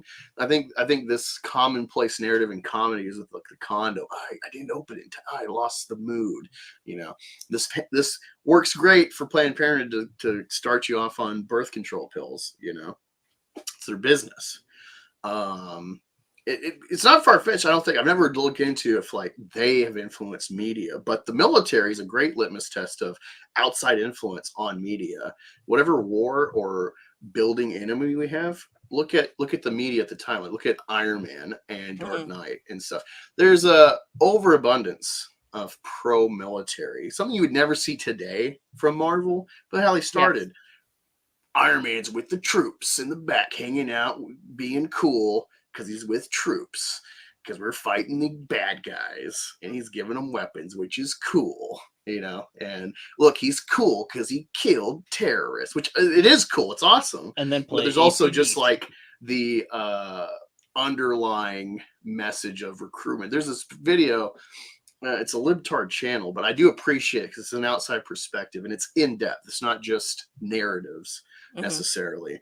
And he did this whole deep dive about like Independence Day 2 and how a lot of their websites were directly tied to goarmy.com and recruitment and shit. They had like some sort of computer game. Yeah, it was. Right, They thought that was going to be a big recruitment tool. I didn't get that impression heavily at all. invested in that movie. The first movie was far more military, like more of a. I've never seen Independence Day 2. I knew as soon as I heard no Will Smith, I was like, I'm out. The second one is awful. Yeah, but it was I'll find that video and send it to both of you. It's a big deep dive about military recruitment through media. There's been other videos I've seen about like weaponizing the media to bolster whatever public opinion about an enemy or something. So you see it in comics. Comics started, and I think you see, if you probably chart the numbers accurately, there's probably a huge boom in comics when there's wartime. Definitely in World War II with Adolf against Captain America or Superman or Batman, Wonder Woman, but recurring, Vietnam, Korean War, etc. I'm sure, well, like the War on Terror kind of was like the resurgence of comics after the bust in the 90s. Yeah. So you got to think in the 90s when they were busting, part of it was the speculation, but also we had the Gulf War. Like, who remembers what the Gulf War was? I was barely alive. I was barely alive, yeah. But also, it was like, what was that? It was like a blip on the radar. Is that with Mexico or something? I don't remember. No, Gulf War was Kuwait. It was It was an oil Persian Gulf. Yeah. It was, the whole thing was Iraq was trying to invade Kuwait, which is this little like Rhode Island nation on the Persian Gulf coast. It would be the only seaport for Iraq, and we don't want them to have a seaport, so we had a war to keep them out of it. So that is the Gulf War. And yeah, no one knows about it. Probably worse than Vietnam as far as knowledge of the common man's. We know World War II. We know a little bit about Korea. We know we didn't win Vietnam, but that's it. And then, Iraq, Afghanistan. But yeah, I'm sure you could chart like bursts of comic sales because it's like it is an arm. Is that directly tied to the military influencing them? I don't know. But you don't want to not be a patriot. If you're selling mass media. Just backtracking a little bit. Did you say that you weren't sure why the Planned Parenthood would be trying to get women on birth control? Did you, or am I hallucinating that you said No, I was saying it will be a starter drug, and that I was saying, I don't know if they've directly, like the military, had a media arm behind the scenes, but like I know there's been iconically what is it? Seinfeld. They have this thing about like he didn't open his condom in time, he lost his boner and killed the mood. It's like there's been this like more or less in comedy, especially this permeated idea of, oh man, birth control because condoms take too long, so you just get her on the pill. And it's like that is disgusting.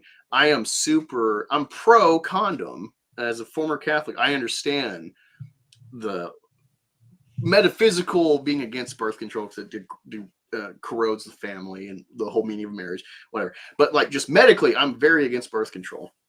I'm very against birth control as well as a woman. Because it destroys you, it keeps you in this pregnant your body's not meant to be in this pregnant state all the time. The birth control aspect is like it's working is like, well, you already have a kid in you, so it does all this stuff, and that's why you get fat, with birth control typically.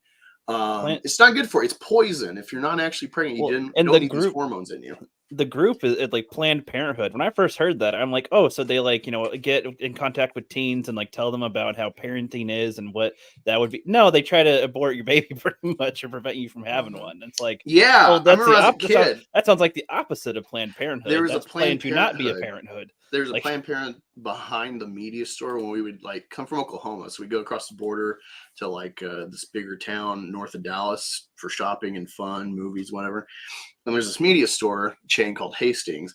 It's kind of like Hot Topic and Barnes and Nobles and Blockbuster in like one store. It was awesome. And anyway, by it or behind it was a Planned Parenthood. And my mom was always like, Planned Parenthood. And she was like nagging or something about it. I never got it. So I'm like, what is the problem? Planned Parenthood helps you plan to be a parent. Like it's in the name. What is the problem? Exactly. With this? Yeah. And then I learned later, like, oh yeah, total lie. It's the opposite of what Planned Parenthood. War is peace, Yes. But yeah, I feel like this has been maybe we've forgotten it now because birth control is so commonplace. People get the stick in their arm and shit now, women. So it's like maybe of a bygone era, the condom joke of, oh, he doesn't know how to rip it open and loses his boner and it kills. Well, now the joke more is that none of these fucking kids these days are using a condom anymore because now it's less that, oh, he's lost his boner and more like, oh, I'm not going to be able to feel anything. That's more the narrative going with it. So now it's the incentive of you'll feel more pleasure if you just get her on the pill. Oh, interesting. Yeah. But then on the flip side is now we have more promiscuous sex happening thanks to apps like Tinder. They'll probably just turn condoms into like water balloons at some point. That'll be their use. Yeah, no, I have the view of like knowing the harm it does to you as a woman. It's like, and also getting like surgical ligations. It's like, why would you, as a caring man of your wife or girlfriend, ever go along with that? Are you so fucking lazy you can't put a dick tube on in 5 seconds that you would like literally maim your girlfriend's genitals? You can put socks on your feet because you're so fucking lazy. Yeah. Like that kind of cult. Like this is one of many little cuts in our society. It's not that church is kind of forgotten. It's like everyone likes to try to pick like it's this thing. If we fix that thing and turn it back up to 100, it's going to be fine. Everyone goes back to church. It's like no, church has adapted in the West and become largely, relatively more moral relativistic. Mm-hmm. So the church in Europe is dying. Because we've kind of hit this enlightened state. Nietzsche really predicted all this stuff. Not exactly why it would fade, but like we're in the state of religion does not answer our dilemmas anymore. Large cell at least. So I think the problem is we're vying for like a new tribal marketplace, something to like we can buy into. This is why the politics has been so important. And why it's divided people. And before it was like, that idiot voted for Kennedy, my neighbor, whatever. And then you have a barbecue, and you'd be like, you idiot, you voted for Kennedy. That fucker's dead. Got what you deserve. You're what, that would be it. You jostle each other, maybe mad about you voted for a tax or against it. But afterwards, like, we're neighbors and friends.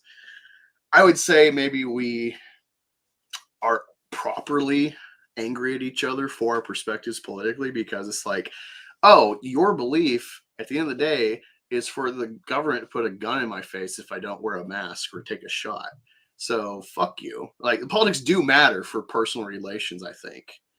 So I kind of appreciate this high polar state we're in, but that's all we got. We have no diffusion anymore. That's the problem. We have no way Yes. to like outlets. And it's made even worse by the fact that now it's like I don't think people draw the conclusion between what you're talking about and why people are so bothered or upset or even just starting to notice the politics in media now, right? In everything we watch, because now it's just like it's you can't escape it anymore, no matter what. At least when religion had more roots in society, or we had kind of a stronger family unit, it's like there's the escape, right? There's something to balance all of these polarizing opinions and all of this stuff that you see on the news. But now it's just like all of those foundations have basically disappeared. And now I go to unwind and watch a show, there's politics. I go to play a game, there's politics. I just listen to a song. Oh, every pop star now has a song about Orange Man Bad. There's no Really? escape I don't anymore. listen to any music, so I'm totally like blind to that. Oh my aspect. God. After like I don't listen to like mainstream music, but like I'll follow along when it pops in the news. But pretty much any notable like A-list singer that you can think of that's popular today has some song out there regarding Trump or how Republicans are bad or how women need reproductive rights or immigrants or something like that. Or it'll be someone We need leaving a the specific immigrants are genre. bad songs. We need to Oh go no, back to it's that. more like we need to. It's like, wait, I don't know of any immigrants are bad songs because no one wrote it. No, it's all we need to open our borders and accept people and all of this stuff, right? It's I don't think these people know what history is when it comes to this. To a degree, is all. To a degree, you gotta.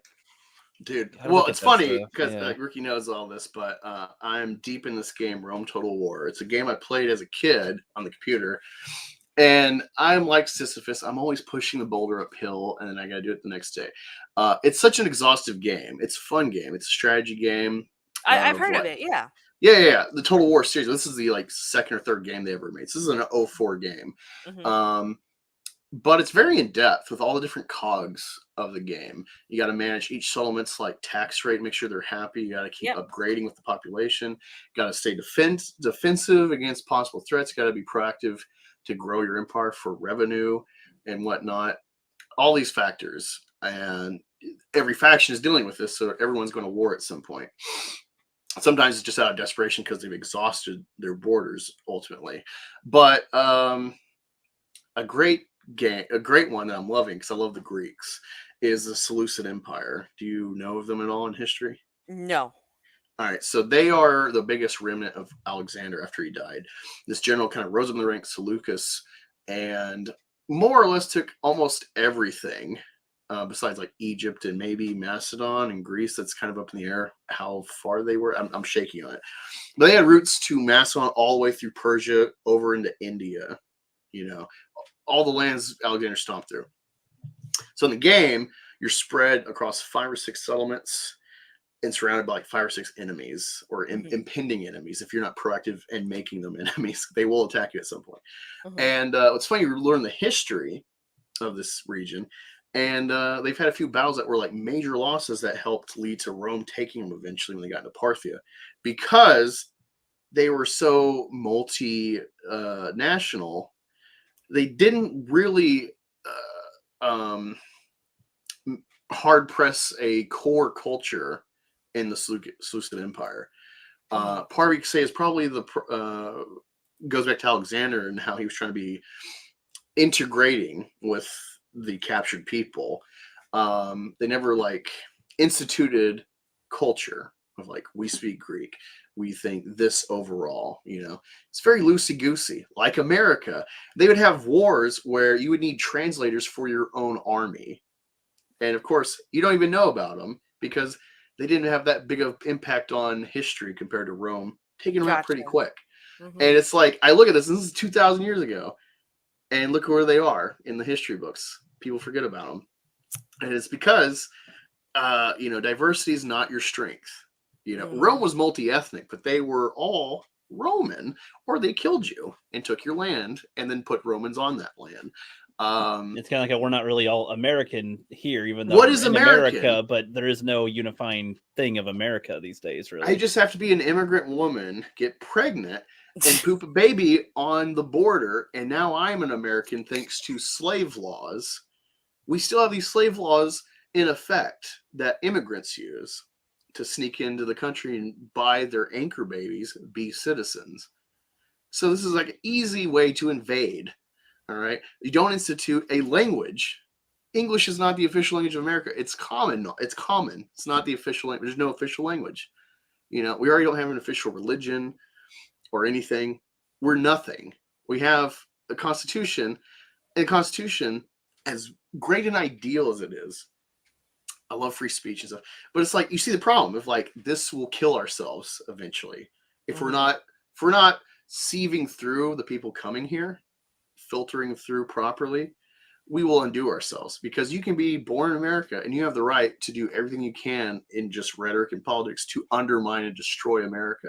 And that's your right as an American. It's like this is self-defeating, and this is the problem of like whatever you think's right or good is when you have rules, the enemy will not have those rules. Mm-hmm. And so it's as soon as something good's born, it's dying. That's my view. I have a very nihilistic view of it. America will fall. There's no preserving it. We are, however long we can prolong the death, I don't know. But I think we're in like the age of Caesar. We are on the cusp of trying to find our king to undo the bureaucracy of the government. The democracy has become a bureaucracy. We need a king. That's why we all love Trump on the right. So we think that's the guy. The subconscious reason we're loving Trump is because like, fucking please fix this. And it's like when Caesar came to power, historians argue the Republic was already dead for 200 years. And it was just a slow death before they kind of just, all right, a dictator now. This is where we're at. It's the common cycle of history. It's always happening at some point. It's just how long can you prevent it? And this is where the stage we're at is we're trying to figure out what kind of person should be the dictator. And I think also because we have such a democratic underpinning, we're finally coming to terms more or less across the political spectrum as people that, oh, right, it's really people with money. It's the elite that are running everything. And they let us play this game called voting to placate us. We're starting to really figure it out, because my view, it's like, this isn't going to fix itself unless we have a civil war to like figure it out who's in control and uphold the Constitution or throw it out and make a new one. This is where we're at. But we're like on the right, everyone wants to believe in the institution and the values. So it's like, unfortunately, to uphold them, we need to clean slate everything and start fresh. That's my view. And we're the right, because we want to believe in the purity of the system. No one's willing to be like, actually, it's busted. You can't fix it. Humpty Dumpty is broken. Gotcha. Okay. How do you see it? Well, real quick, I actually got to head out, though, because I got to go to my sister's house before it gets too dark around here or whatever. Your sisters, eh? She's going to Finland. I'm watching the house. Why are you going to say it like that? Because he finally watched Joe Dirt recently, so my sister. Yeah. Well, yeah. No, she's going on vacation, and my vacation is watching her house while she's on vacation this year. So. Nice. Hooray! But yeah, I'll rejoin if you guys say, you're my still sister, and it just goes over his head. Yeah. And I'm just like, oh my god. So exactly. But no, it's been fun chatting, and I'm not sure how long you guys will still be on for, but if I have time, I will hop back on. So it's been fun. You know me, rookie. Oh yes, indeed. Farewell. That's why we start a little early. Normally, I almost clicked end stream. My bad. We live in a society. There is the buddy, Stony McInternet douche, classic Angus chat man. Yeah. So I guess we're reverse engineering a bit. How did you ever start the YouTube thing? What got you interested to come on? You mean interested in YouTube in general? Yeah. So I was Twitch streaming during the pandemic because I had nothing else to do. So I was doing that for like 8, 9 months, and then work started to pick back up again. So I went back to work, and then I kind of ditched that. And there was like a stream team that I was part of briefly, and some drama was breaking with that. So I reconnected with a lot of people that I'd been streaming there, and they were making YouTube videos and stuff like that. And one of them wanted just like, hey, like I had this like vision for kind of like an entertainment organization or whatever, like under one umbrella, like how Geeks and Gamers has, their news, and then CNN. then they have like, they have gaming and they have theme parks and all that, said sports, right? So it's like get the same thing going under an umbrella. I was like, okay, sure. So I was doing a gaming podcast with him every week for almost a year. And then I want to say it was like last January. No, yeah, this past January, I was just kind of like, I just want to kind of break out and do things on my own. At the end of last year, I just kind of decided, fuck it. I've always wanted to make YouTube videos. I'm just going to put out a YouTube video. And it was a review for a game that had just come out at the time. And then from there, I started just like appearing on Cannoli Sasquatch. He was in the chat earlier. Yeah, so I'm I've seen him on Twitter. I haven't had a time to dig in. I wanted to do more research on your channel this week before, but I've just been so busy. Yeah, Job no hunting. worries. Oh, dude, no worries at all. But yeah, I started doing, the movie reviews on his channel with a group of guys on Mondays, and then it just kind of snowballed into its own thing. I just kind of connected with more and more people, and then I started the second channel back at the end of May. And now I'm just kind of looking to ideally make this a full-time gig, just for other things that I would like to do with my life. Specifically, I want to raise my own kid. I don't want to have to send them to daycare, or anything like that, because we all are pretty aware of what they're doing in those cesspools these days. What state are you in? I'm actually in Canada still. Wow, oh my god. Sorry, people. We're gonna end this stream. No. Like, my husband is American. He lives in Florida. He's a Florida native. So I'm in the process of kind of getting papers together and all that to move down. Oh, okay. Yeah, I knew a guy at my old job who had this problem, and it's been 2 or 3 years he's been there, and it still hasn't gotten his wife naturalized to be here yet. I think he's visited, or maybe she's visited, but it's like, yeah. Yeah, that's what we're doing. We're just we're kind of visiting, and that's it. But we filed my visa on November 3rd of 2021. I have my interview, like the final interview, coming up next month. But now we've kind of encountered an issue with the whole medical part of the process. I'm not sure if you're aware, but they added the vaccines to the required vaccine list for all immigrant applicants back in 2000. Back in 21. Yeah, 2021. Wow. And I refused to get those. I actually have been pretty shot free, it turns out, since I was 17. So I'm now kind of going through the process of getting a medical waiver. And I would say, can you do like a religious thing? Can that apply? Can you be like, yeah, I'm this religion, and we can't have that ingredient in our bodies? So I'm going, the moral religious route. Like I'm not super religious, so we kind of went the moral route. But the problem with that is, I hired another lawyer a couple weeks ago for this. But the problem with that is, you can file the waiver and you write like a supporting letter about, X, Y, and Z reasons why you don't want to do these things. And then someone has to, someone at, immigration services has to read through that and, set up a time to chat with you to make sure that your moral values are genuine, like you're not just saying this because you want to get out of a specific shot or anything, which people have been doing the last few years. But the problem with that is it will take anywhere from 5 to 21 months just to approve that waiver. Oh, Stoney says, I'm married and I don't allow Jewish science in my body. I wish I could play that card. I wish I could play that card. That'd be a great skit. They'd have no balls to do it. Like, even if No it's one like, does. Yeah. if it was like, even if you're like white people are Nazis, it'd be funny though. To like, that would just be a good joke. You couldn't deny like the humor of like, oh, no, you don't understand. I'm white. I don't take that. You know, like, you know, it's like normal. It's like, oh, kosher or this or that. You know, Right. halal, haram, and they're just like, oh no, I'm white. Don't you know? You don't do that. I'm like, pure, and I want to stay that way.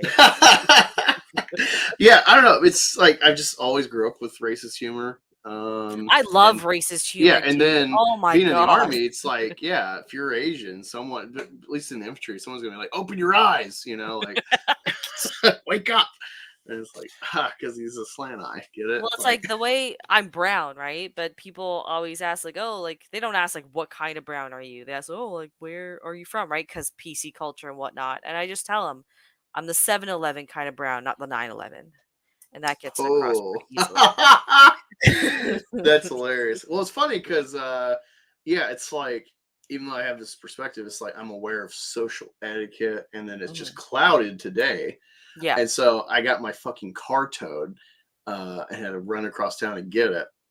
And the guy checked me out, whatever, and opened the gate. He was some kind of Asian, some kind of, you know, Oriental Asian. I don't know, because India is Asian. Yeah, okay, there you go. And I'm like, hey, like, I'm not trying to fence whatever, but it's like, you got a really nice beard. Which, like, what kind of Asian are you? Because I don't ever see Asians with beards. You know, it's because I'm envious. What kind of Asian are you? Yeah, because I'm just like, what the hell? I've never seen an Asian with such a nice beard, unless it's like a Mongol or something, or a Hawaiian. But otherwise, you never see. Maybe you see like the wispy, you know, mustache. Maybe like I get what you're saying. It's not usually thick or lush or anything. Yeah. Like, yeah, I got what you're saying. Yeah. Yeah, he said nice beard. I'm like, nice beard, bro. Like, how'd you do it? What kind of Asian was he? Master racist. I think he, fuck, what did he say? What was he? I think he might have been Filipino. He looked kind of Filipino. He looked like maybe half like Hispanic. So I maybe got he's Filipino. But I don't know. Yeah, that Spanish blood in there would have given him the nice hair then if he was Filipino. Yeah, it wasn't that. I can't remember where exactly he said. Maybe he said he's Korean. I don't know. But yeah, have you seen the Marvels thing going on? So I saw that apparently the budget is not accurate. Like they claimed 130 million, but now I'm seeing numbers. It's like 230 million, but that's not including marketing. So we're really looking at maybe 350 probably. Yeah, 350 in total, because it's also probably not accounting for all the reshoots it did as well. Well, it's funny. Yeah, what Variety, I think, released like, it's one of the cheapest Marvel movies ever in the series, including Iron Man. It's like, what? Why is that something to be bragging about? Is what they're trying to have a PR spin. No, I know, but it's just like this. It's such a weird thing to brag about. That's all. Like, brag about something like, oh, you can see Brie Larson's feet in the new trailer. You know, like something that's actually going to drudge up interest. But who the fuck cares about a? We all know that Disney is overspending on budgets. That doesn't give me any incentive to be like, oh, they spent a little money, so I should help them at the box office. Oh my, poor Disney. Fuck out of here. Really quick, Stoney has a good follow-up with the whole conversation. I said, there's a white way to be racist and a Wong way to be racist. Nice little wordplay you did there. No, I like it. I like it. Let me share this really quick on the screen. We'll dig into it. But it's funny because me and Ricky were just talking about it, because I just happened to be scrolling Twitter while we were talking, and I saw it. And I'm like, huh. Interesting. And he's like, what is selling the Marvels? And I'm like, huh. Because I'm like, yeah, there's Brie Larson, bitch. And then there's Black Chick, who no one really knows from WandaVision. Yeah. Who is, I guess, Photon. I want to say I've seen her name is Photon in New Comics. They've tried to like bolster the Marvel's line and whenever you go to a comic store, I'm not a deep comics guy. Comics Gate, Phantom Menace. I came from bullshitters, world class bullshitters. That's where I originally came from in like chat fandom. Same as Ricky. Okay. Yeah, so I'm an OG Menace guy, Mm-hmm. and his Last Jedi, and that's how I found EVS, and through that and the High Council, that's how I got into Comicsgate. But what I've noticed as a more new reader is that, for instance, there was a while they just quit making Fantastic Four comics. They're trying to, Disney owning this shit, they're trying to tank Fox to have any kind of PR buildup through the comics to get people excited for a new movie. Gotcha. It's the same with X-Men, where it's like X-Men has really floundered. Then they, like, once they got control of Fox, then you have the House and Powers of 10, which I've heard mixed things about after that, but it was a cool 10, 12 issue opening of making this kind of multiverse reality of the X-Men, where it's like, oh, all these cool stories, Age of Apocalypse, Days of Future Past, etc., they're all pertinent. They've all happened. Moira McTaggart is a mutant in this world, and her power is like she reincarnates with former knowledge. So Xavier pierced through her mind, and so this sets up Xavier realizing that him and Magneto, neither one's plans ever work. They always lead to the death of the X-Men. And so they kind of have to like fuse their alliances. And so you get like Apocalypse and other people all on this council. It was a really cool start, but they only did this cool storyline because they got X-Men now. They let it flounder. And so you see this, Marvel are trying to make these cool characters and build up. She's plugged in with the main Avengers storyline right now. And so Monogram Bo was the first female Captain Marvel, if I'm not mistaken.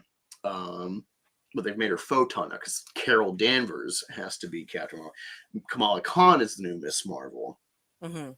Carol was Miss Marvel. She was Cheesecake. She didn't really do much in the comics because she's too overpowered. So she was Cheesecake? What you've never seen? Oh wow, let me look this up for you. I'm not a comics book person whatsoever. So Miss Marvel. Oh, you're gonna be surprised of who Carol Danvers used to be. That's hilarious that you don't know this. Let me share it. Did she throw cheesecakes at people? No. Cheesecake is like erotica, if you will. Yeah, that was her cell. She was the Cheesecake character. So, like, look at this. Well, this is a newer one. It's a Dark Reign, but it's like she's finding an older version of herself. See, War of the Marvels. There's Miss Marvel fighting Captain Marvel. This is a classic one. So you should just like, I think that's Frank Cho. He does like full figure girls, like thick thighs, big titties. Sometimes he'll do purposeful homage jokes with his Cheesecake. But yeah, she was like the hot stuff. You're making me crave cheesecake by just saying. I do love cheesecake. Oh my god, I've been sugar free for almost 30 days, man. Oh. But yeah, now Miss Marvel is a Muslim elephant hand child, and now they're trying to make her a mutant because her powers are, I guess, magic born, and Muslims hate magic. And what? Yeah, that's what I understand. So they keep trying to retool Miss Marvel's power origin, and possibly I never watched the show because I'm just like, fuck that character. I don't care about any of these Marvel shows either, so I haven't seen. I love Loki. Whatever narrative contradictions, like I don't care. Sometimes the show will get me on its philosophical if it's got a cool premise. And the show Loki, this idea of like Loki is a destined villain. What does that mean? Where it's like your role is to be the foil for the heroes. And I was like, well, that's really fucked up. Because like one of the problems I see, and this is one of the things that led me to not be a Christian, is like destiny, if you will. Fate. God being everything, super everything, all powerful, all knowing, all good. That means everything, in my view, is predicted. It's all known. There's no surprise to God if he's all powerful and all knowledge. So it's predestined. That's what I was looking for. everything's predestined, which is what a Calvinist and thus lots of Protestants today come from that vein of insight of like, well, what does that mean for humanity? It's like, well, you're predestined to sin or not and to go to hell, which is like, wait, God makes you just to go to hell? Like, that seems like a flawed uh, perspective of God and creation. So it's like there's a lot of debate in Christianity about like predestination. But even going back to the Jews before the New Testament, this argument's come up, and it's like the mystery, the paradox of God is all powerful, so everything is predestined, but also you have free will in your life. So it's like, and Loki brings this to the forefront. This is really the hook of the show. That's why I like it. So when I watch like a Nerdrogger, it's like, you might be making great points, but I just can't even interpret them because the show offers this really cool idea of a villain, struggling with this idea of there's something destined. deeper there to Yeah. get you. Yeah. So I'll give it narrative passes. Now I will, be like, oh, this bisexuality thing, I'm not against it, but it just never seemed like an aspect of Loki. He seems like a selfish guy. He's narcissistic. He's Narcissus.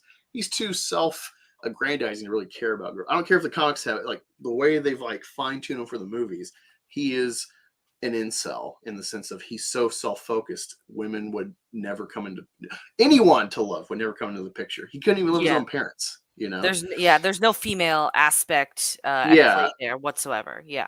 But this whole thing's shaking up his life, and so it's not a stretch that he is chasing. Again, this is kind of narcissistic. The girl he's into is a version of himself. It's another Loki, and so it's like I don't think people are appreciating girl Loki for like the narrative aspect. But overall, my interest is this argument of predestination and destiny and free will. So that's what Loki's struggling with. Even in the girl Loki part, because I haven't watched the show because I just don't care. That's all. It's not the wokeism. I just don't care. In the myth of Loki, he has transformed himself into a horse. He's transformed himself into a woman. So even just from that angle, he's if a you're trans character. Yeah. I guess. Yeah. Trans species as well. So is it really far-fetched to want him then to go after girl Loki if you're just going from the mythological? No, Loki, you can't fuck yourself. This is bad. Like, I don't know why people are outraged. I think sometimes I'm like, all right, I get you want a well thought story. I get that you don't want wokeism. Sometimes it's just like take in a story. I get frustrated. Like the Barbie movie is a great. I know you didn't like it, but I think you're smart enough to see it's not a simple. It's bad. Screw it. Like no, and that's what I kind of like. I wish I had made a longer review because I don't feel like I got all the points I got across. But yeah, I notice a lot of Barbie is an interesting conundrum because I noticed that a lot of people that called it woke couldn't really point out why it was woke. The people that you expected to call it woke seemed to like it, which was really weird. Yeah. And then there's people like me that can understand that it walks a fine line in which, it's woke in some aspects, like putting in a transgender Barbie, but then it's actually making a satire of other things that one, like at face value, would label as woke. But it's the more insidious message that it's telling girls, which is why I find it to be a woke movie. And I think that's my most hated movie of all time, in all honesty, for that reason, because it's really pushing live for yourself, Sex in the City kind of thing. It's worse than that because I feel like at least Sex in the City, it's like, these women are doing some pretty fucked up things and they're devaluing themselves, but they're still trying to find themselves. Like there's an exploration there. There's something deeper that all of them are trying to find. Whereas something like Barbie is just reducing women down to, you can't be traditional. It's bad to be traditional anymore. Because whether it's traditional later on or it's traditional now or it's traditional in the past, there's always a negative aspect to being what you were born to be, which is a mother. Submissive. Right? Yeah, submissive. And that's the problem because it's there's nothing wrong with that. It's how humanity has gotten as far as it has. It's why women have developed the culture that they do have around themselves. It's based off this very specific evolved biological function. Yeah. And for some reason movies like Barbie are trying to teach you it's wrong to go with what is like wired into you. And I hate that. You can be an individual, you can try and discover yourself, do whatever, but don't say that something that is part of you is bad. Like I it's can see that. I think it's. I mean, long game. Yeah, I think you really nailed the Hollywood. I feel the movie's very turfy, intrinsically. What do That's you mean kind of by why I like it. turfy? Sorry. Trans exclusionary. Like, yes, they have a Oh, trans actress, okay. but I think the whole movie. This is one of the brilliant things is whether it's on accident or not. And I think there's a lot of things that are on accident because I don't know if you saw that article came out where it's like the director hates that Ken is like a incel symbol for men. Hmm. That they're embracing Ken for who he is and not the lesson she's trying to tell or something. Yes, Like I he's think the I saw that hero for article. men in the show, and it's like I watched it. I'm just like, oh my god! I had a stream after. I'm like, dude, I did the Barbenheimer challenge. I was so excited to see Oppenheimer. Didn't know what I was getting with Barbie. Besides, this just looks like a fun, colorful movie. And then it's like, dude, this is crazy. Oppenheimer, being a Chris Nolan, in-depth, crazy, 3 timelines of a guy's real life Yeah. film. It's really simple. It's a cancel culture movie. They made this because it's pertinent, just like certain black films get made because they can prey upon political Mm, BLM or whatever going on, or police brutality. They can prey on the black audience. Like there's yeah. some stupid black movie horror came out with recently, Yeah. and it's like, yikes! I will never watch that. You know, it's obvious pandering, and it doesn't look clever at all. Hmm. But so sometimes they hold this stuff on the shelf, and I think Oppenheimer's one of those that Nolan is smart enough. I think he's somewhat right-minded, and he sees cancer culture as a problem, and it kind of works both ways in the sense of like, well, if you get busted as like a sex fiend, then even if you're a leftist, they will kill you because you're a man and you've used that to your advantage, whether it was actually illicit or not. But anyway, Hmm. so I think Nolan used the time to like that. This is a subconscious reality of the film, the subtext. It's a cancel culture. It's very simple. And this is why it works right now, why it can subconsciously resonate with the audience, even if they don't really pick up on what it is, because they're distracted by the bomb and the clock to beat the Nazis or the Japs, whatever. Gotcha. And I didn't expect to see the Barbie movie and Oppenheimer the same day and be just thinking about Barbie the whole time. Like, wow, what a brilliant, messy, big idea film. What is this film trying to say? I was just blown away at like the magnitude of discussion that can be had. And then, of course, see the Ben Shapiro crap, see Shoe on Head, see Vosh, see all these people with all these range of takes. This is kind of a biblical film. It clearly shows its value because there's so many ways you can read the film. And that's one I just appreciate it for that. And I think it's kind of turfy, and I think that's a good thing. Because the whole film is just, I never expected a leftist-minded film to uphold the binary of man and woman, which that movie does. So It does. Yeah. I don't know how Ben Shapiro's so stupid to not see the value of this film, or at least see the accidental value for the right that this film is as a meme. And this is And what that's the sorry. Finish your point, and I'll no. That's I'm just kind of rambling. It's okay. again, Barbie's such a hard thing to encapsulate. And this was like my wake up call a little bit for a lot of these like brands or people or whatever, is the varied takes on Barbie. I really feel like it's a practice in a bit of mind control, in all honesty. When I've just kind of like casually discussed like the movie Barbie with just, normies, right? On like some of my friends, right? They all really liked it, but they can't really tell me what happens in the movie outside of all the Barbie land scenes. They remember all the Barbie land scenes because it's colorful. It's got this happy music. It's all the characters are smiling, and it looks like you're watching a toy ad basically. But once it gets to the real world, aside from maybe the outfits, because she's got like that skating outfit and then they have the The cowboy outlandish outfits. shit, yeah. Yeah. Again, reminiscent of the Barbie Land colors and everything. they can't actually tell me what's going on. So it really feels like this was almost maybe intentionally or unintentionally a bit of a practice in brainwashing people, in my opinion. And that's why, because I remember Ethan Von Schreiber, I think he tweeted out like, "Oh, the movie's not woke, it's really good." And then there were people that had said it was woke and it was garbage who flipped the script after Ethan Von Schreiber put that out.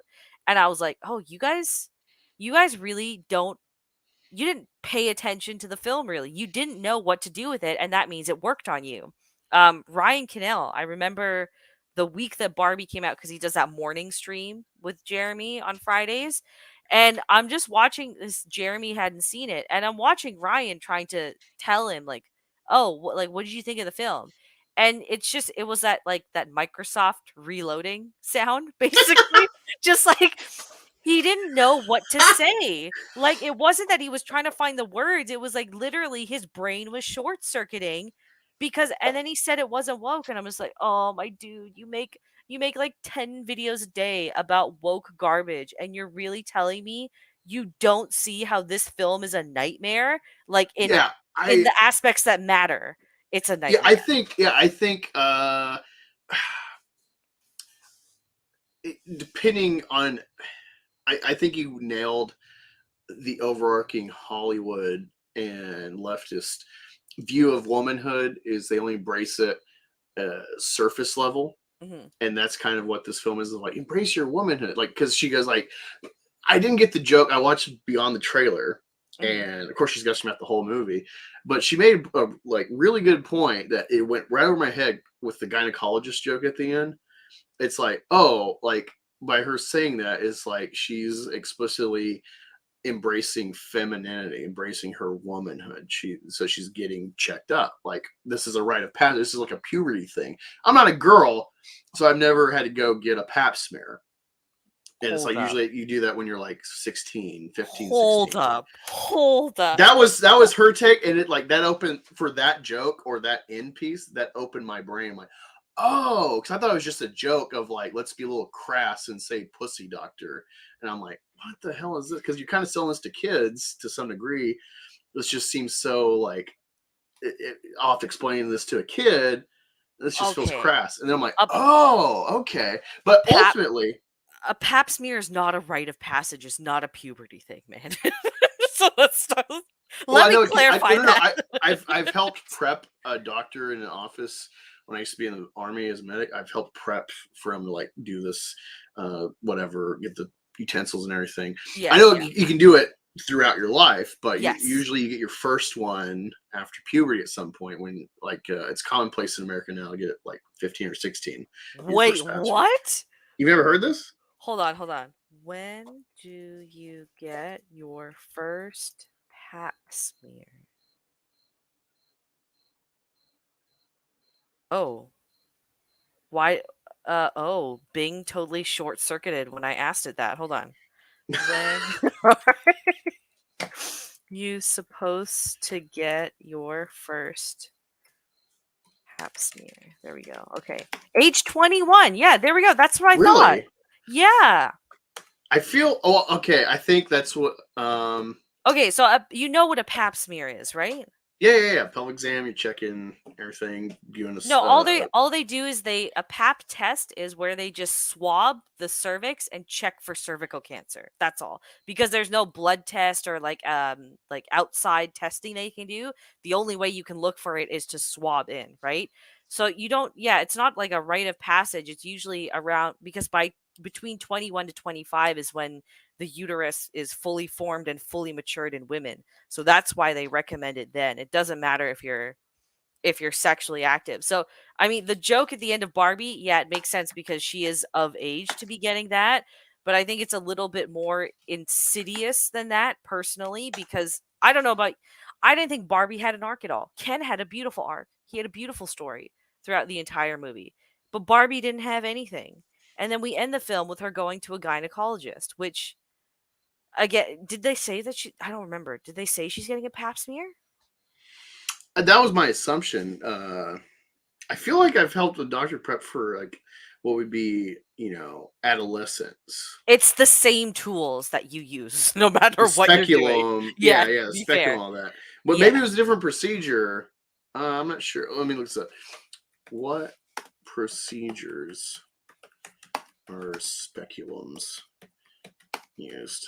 Anything involving the vagina will have a speculum involved. Hysterectomy, dilation, and curettage, intrauterine insemination. That definitely wasn't helping with that. Pediatric speculum, in infants and children. Huffman's uses pelvic exam. Pelvic exam, that's the same as pap smear, right? Same term? No, not the same thing. Usually they do that at the same time because you're supposed to get pap smears done every full. But the pelvic exam is just making sure everything is in the right place. That's all. No, because I feel I did it, there was a guardian or whatever, and also If it was a kid and you still need it, like you can do a pelvic exam if there's a chance that maybe you have I can't remember what the official, but it's like a dropped uterus where your uterus is a bit lower or you don't have a vaginal canal. Like sometimes that occurs in like girls around puberty ages. So it might have been that. Like you can go for a pap smear younger, but it's not necessary if you're doing was it any implantations? Like when I had an IUD in, they had to use a speculum to put it in. And I know you can get that as a teenager for, regulating and all of that stuff. Yeah. So, no, yeah. I'm just confused because I know I helped prep a doctor's office visit for a minor. Yeah. For something, and I just always had pap smear tied with like this is an outpatient clinic. It was the association you made, right? Yeah. There's associations, so I'm just like, oh, pap smear, whatever. This is the kit for any. It's catch-all. So I probably internalized pap smear as like a catch-all. Yeah, I'm not sure. Now I'm just like thrown for a loop. I'm like, what the fuck is going on now? now there's no question in the doctor's like ethics or whatever. It's just like I'm just like at a loss. There's like a something missing in the middle of like, what was I doing? What was I doing? Yeah. Yeah. Anyway, the point still stands with the Barbie movie and the like. Oh yeah, some things is just like I just have this mental block as I'm a boy. So there's little things that I may not pick up on. Some of the humor is going to be lost to me because like you can say a thing and like, oh, again, women aren't funny classically, comedians. And I can agree with you on that one because yeah, I can see men going to go see it and not understanding it. I think most of the guys that I've encountered that watched it just didn't like a lot of it didn't get it because it is a film for women. So that's I think why I'm especially pissed off by it is because this is a film for women and you tell women that they are basically worth nothing. Like there is no value in them inherently, and that really pissed me off as well. I would like I wish there was more stuff like Cersei in Game of Thrones. Because it can be a feminist talking point or whatever. Subjugation. Women are just incubators. And it's like especially like princesses and whatnot, and marriage alliances. Like more or less, you're a glorified incubator. This is just a reality. This is the value of women pragmatically in like the classic medieval and ancient times. Could the prince or king invest in you? Like, there could be a real debt, but everything was more or less arranged. If you had a girl child as a leader, that was the political value of that. You want boys for dynasties. You don't have to deal with having to sell your daughter off dowries or whatever alliances. That's just reality. But like, I like a character like Cersei, where it's like she feels like a mature. Well, feminists could see the surface level talking points through her, but she like embodies the actual thought process. Like she is invested in her children. She's invested in the culmination of female reproductivity with her family, but she bemoans her plight in life that like she doesn't get the full agency because of her gender in the society she's in. It is patriarchal, so she has an instant block on certain aspects being a woman.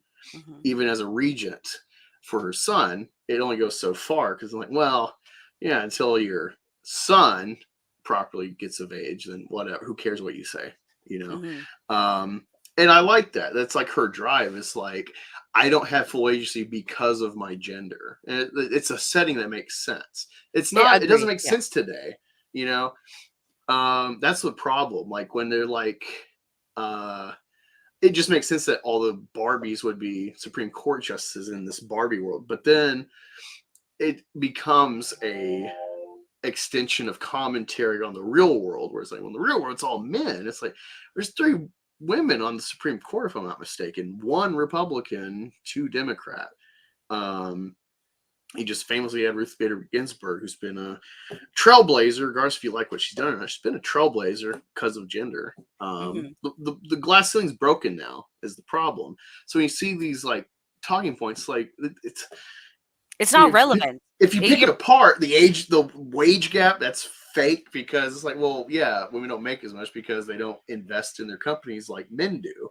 Part of that's because of having you get to bail out and be a mom while dad pays for everything and does the work. Typically. And women also just seem to just drift towards careers that typically don't pay as high as a lot of male-dominated careers, right? Everyone loves North Europe, and it's like you know, like the bigger gender disparities in the workforce happen in the more pro-female egalitarian societies versus like, oh, well, women can be oil riggers. Look at Africa. It's like Africa's a shithole. That's why anyone can get a job, gets what they get. That's why you have a more parity in the genders of jobs in shithole countries, because it's just whoever can get it. Also, there is an angle. I was in this like women's anthropology class, and it was like there was like a long-term tracking of like banks wanted women. Loaners or whatever, people getting out loans, they wanted women because women were more like it might have been a cultural thing I don't know, but it was like women were better customers. They're better on time with their payments. They're more they're less volatile. They're more like likely to like stick to the schedule, stick to the payments, and pay. It was a strange thing. I don't know if the angle was like America should be like this shithole country where it's like this is just one actual good thing, and they're kind of skewing the reality. I mean, even then, if we just take that, it's like that's kind of how it is. Like usually in a marriage or whatever, it's like the women will usually kind of control the finances or watch over the finances more. The men will bring it, but it's just they can't necessarily monitor it, right? But yeah, I don't know. It might be a nesting related thing. I don't know. Yeah, maybe. But it was an interesting class. I have a couple of the papers, actually. One of them was about East European women. Someone did a study, and there's this, I guess, bias going in, where she was thinking it was like some sort of patriarchal thing about like the classic Eastern women won't go out without makeup and fully, I've experienced this not personally, but like in a different total venue. If you ever watched the show Everybody Loves Raymond, I have. I love that show. Grew up with it. And what's funny is like classic episodes like the suitcase on the landing. You remember that one? The suitcase. They go on a trip. Okay. I think Raymond leaves a suitcase. It's like really for both of them, but it's like big suitcase on the landing at the middle of the staircases. Mm-hmm. And weeks go by, and they both like keep noticing neither one of them's brought the suitcase up. And this is like some sort of line in the sand for both of them. It's like, I'm the housewife. You can take the thing. It's like, I go to work and this and that. This is your role. You're the housewife. Just put the shit away. Mm-hmm. And so like they both have a point, and it was tied to both of them. So it's not like this is your thing. Do it. And so it becomes like this petty marital argument. And fine, this is the whole episode's about this fucking suitcase. And it's like, the brilliance of Raymond is like it's based on real marital petty bullshit. Yes. It's just exaggerated for comedy. Mm-hmm. We relate to it. That's the humor. And then the guy that made the show, he got picked up by like CBS Russia to adapt it in America or in Russia. All right. And then his whole writing team was like single guys that are not even having like really girlfriends. And so he's like trying to explain like, have you ever had like a fight with your girlfriend about this and that? And like, no. I don't have a girlfriend.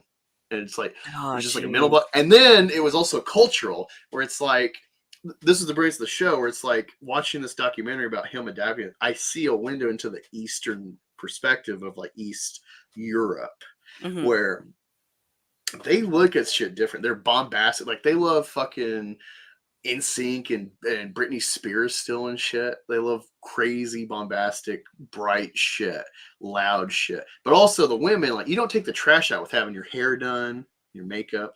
Yes, It's a they reflection really on treasure femininity. yeah. Yeah. It sounds so crazy because Deborah is a housewife. She might wear a dress for an occasion in an episode here or there, but she's the housewife. She's kind of more dopey and simple attire because, you know, it's just the standard American way, more or Mhm. less.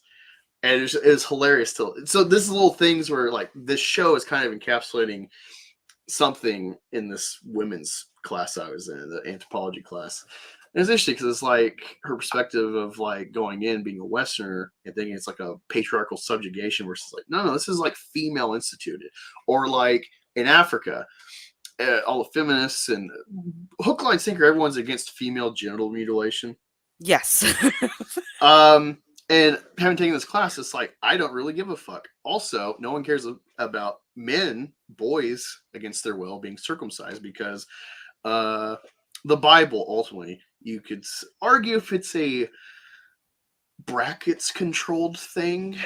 What do you mean brackets control? Oh, that, like sometimes you'll see they in like parentheses for Jews. I'm trying to stay away from that as like the actual, is that the art? I think that is a valid point because more people in the West are circumcised than everywhere else in the world. And it's really biblically tied. There's no reason to keep the circumcision going, being a Gentile Christian based nation.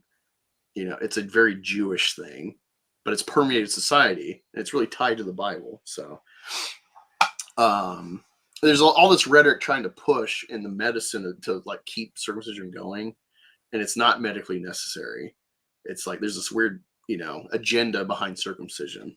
It's child mutilation. It is technically. Stone Toss did a great cartoon where it's like people are outraged at like the trans thing, and then like the joke is like, "Oh, you're not doing that to my kid," and then she's like walking her kid to like get a circumcision, and it's like, do you not see?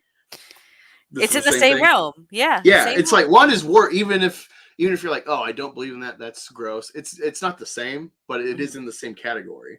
Yes. And anyway, what's interesting is like we're all sold by the UN collective, this anti-female mutilation narrative, and it takes no account of the actual African women who partake in this society. And it's like this is a rite of passage. They feel incomplete if they don't partake in this arbitrary sign of being in the group. So it is arguably an actual female enforced institution, however arbitrary and actually more harmful potentially than it's worth. You know, it's interesting that you mentioned that because when these people come over to, you know, North America or Europe, right? The surgeons that will still perform quote unquote female genital mutilation, they're all women that do it. It's not men that do it over here. So that actually just adds a little more credence to what you're saying here, that it's a female institutionalized thing. Yeah, and what's funny too is we're all against it, but then I haven't dug deep into it, but there's like this growing thing about I don't know if it's like TikTok. It's definitely porn is a factor. I'm not anti-porn. I do think there is just natural. There's issues with its allowance in society. If we're not like trying to check and balance like its influence. Gotcha. It's like an overindulgence thing. Like you got to. Yeah. It's not. I'm not anti-porn. I'm anti-indulgence or like the ease of it. There's definitely a problem with the ease of access, especially with phones, to it. And I'm not even talking about the child aspect or anything, but just like having ease of access to such luxury time stuff. And porn is like kind of like a big thing. In this respect, but it's one of many things. We can play stupid like in-depth games on our phone. It is a mind control device. It is, yeah. You can have your entire life tied to your phone. Yeah, Basically, and which is with really terrifying. pornography specifically, it's so permeated that we're like trying to fight the archaic patriarchal control of women in Africa from mutilation. All the while, porn, I think, by and large, and just social media with people being like, "Ew, roast beef," talking about like the variations of women's outer, genitals, and this common revulsion to anything that's not pornographically pleasing, Yeah. even hair, Mhm. this has influenced women where they're like self-conscious and they're getting plastic surgery, vaginoplasties, I think they're called. Labiaplasty. Yeah, it's like this is becoming a common thing where women are like butchering themselves to suit a arbitrary aesthetic. Butchering themselves to fit an ideal that barely exists anyways in most Yeah, women, it's like right? even if you do it, it's like even these like manicured vaginas in porn, they're all actually, if you get the molds, they're all like variations. It's like fingerprints. It's Right. very unique human tool. But it's Did permeating you just call society. the labia a human tool? Yeah, I'm trying to be diplomatic or more couth instead of saying vagina, labia. That's what it's called, though. Again, I'm from the medical field. When I was in the Army, 2 years I was in a clinic, and Mhm. so I never had a set doctor. So some days I'd be pediatrics interviewing, just talking to mom, being like, "Oh, is your child? They're this age? Do they have permanence?" And so I have to explain like, "Oh, if you like, can they follow your hand? Do they show they understand that your hand's still there behind a thing?" I'm like, okay, little things like that. And so other times it'd be like, "Oh, you're a woman. You are this age. You clearly have had puberty. You have stomach problems." So I have to start asking sex stuff, Gotcha. I and gotcha. sometimes it'd be a minor with their guardian. And so I'm just trying to be cool. So I'm like, It's a trained behavior for you. train. Yeah, there you I go. gotcha. It's I conditioned. gotcha. So it's like I'm always working, especially with women, because I usually don't have women on here, from like, you're an Amish virgin, and then I kind of play off what you're giving me to like mature the conversation. Mm. All right. All right. I mean, I clearly you're not an Amish virgin, but like that's where I always start. I like I try to play that. the term Amish virgin. That's an interesting one for me. Oh, they're very sheltered. It's not a bad thing. The Amish are weird for me because I love a lot of the aspects of them. Like they're tied to the earth. They're natural. They're not worried about stupid arbitrary wokeisms or whatever. They make barns and furniture and then Mhm. cheese and They whatever. live their life. That's it. But at the same time, they're a fucking cult that needs to be destroyed. It's like it's a duality for me. I really, individually, they're all cool, they're all nice, but institutionally, they should be destroyed. Bro, they Destroy the just want to institution of make the Amish. cheese. Just let them live. No, it's a cult. It's a cult of Christianity within the guise of the Bible. This is a cult they should be saved from because it's an evangelical religion, and you've cloistered them from society. You've blinded them to these kind of mind control, governmental implications in your religion to just make them. Ultimately, everything's fucking demonic. At the end of the day, if you're really boiling down, everything is English, and thus it's evil and not of God. And so they have this mental conditioning to like, well, we have to walk among them sometimes, go to Walmart, but they're evil and we don't really partake. They are beneath us. Spiritually, that'd be fine in some respect. That is implicit in religion, but it really crosses the line. I think it's a real mind control. It robs people because they do the Rumspringa. They give them like a week's chance to go party in hell, in the English hell. And then they're like, all right, you come back or you excommunicate yourself in the I've English world. never heard of that. That's Yeah, wild. it's really fucked up. It's like, all right, you're Amish for 17 years, and then it's like, Rumspringa, now's your chance to see if you want to actually be part of the tribe. Go drink beer, go party, fornicate, whatever, have fun in the English world for a week, and then come back home and live your life pure as an Amish. And it's like, I get the idea of like, oh, they're choosing, but it's like, that's a fucking gun to your head. Why would you ever? You're forcing them to make a choice. Which Yes, ultimately this is a not fucking choice. cult. It's a mind Yeah. control cult. The individual people are good people. I think even the preachers that carry on the legacy of this organization, good intention. They're part of the. It's like cops. There's a whole problem with cops. Institutionally, we need to really shake up the institution of police force in America. There are lots and lots and lots of good cops. There's a few bad ones that make the news with whatever Chauvin and company, but institutionally, they're all partaking in this like highly flawed system. I So agree with like you the left has a 100%. real good point about some stuff. It's just they're so fucking radical that everyone just instantly is like, I support the cops. And I'm like, They're not really aiming their gun the right way, for lack of a better term. see, Rob's my favorite character. Oh, Robert Baratheon, he is good. The Amish are not on social media or activists. Well, the only activists you find of Amish are the victims that have essentially lost their whole family. The people speaking out now against. Yeah, this is how I learned this stuff. It's like you watch like a Nat Geo documentary. I don't know if they'll do that now with Disney and control Nat Geo, but this is stuff they used to make. Like, and it's just like it was so eye opening. I'm like, my mom's Jehovah's Witness, so that's a cult that's evil to her now. But there's a rational exposure in the Jehovah's Witness, in my view. However wacky they are for the Bible and their interpretation, whatever. But I don't view them as a cult because they're not isolationist. Anything in the Bible, like if you read the New Testament, it's implicit. Go out, spread the message.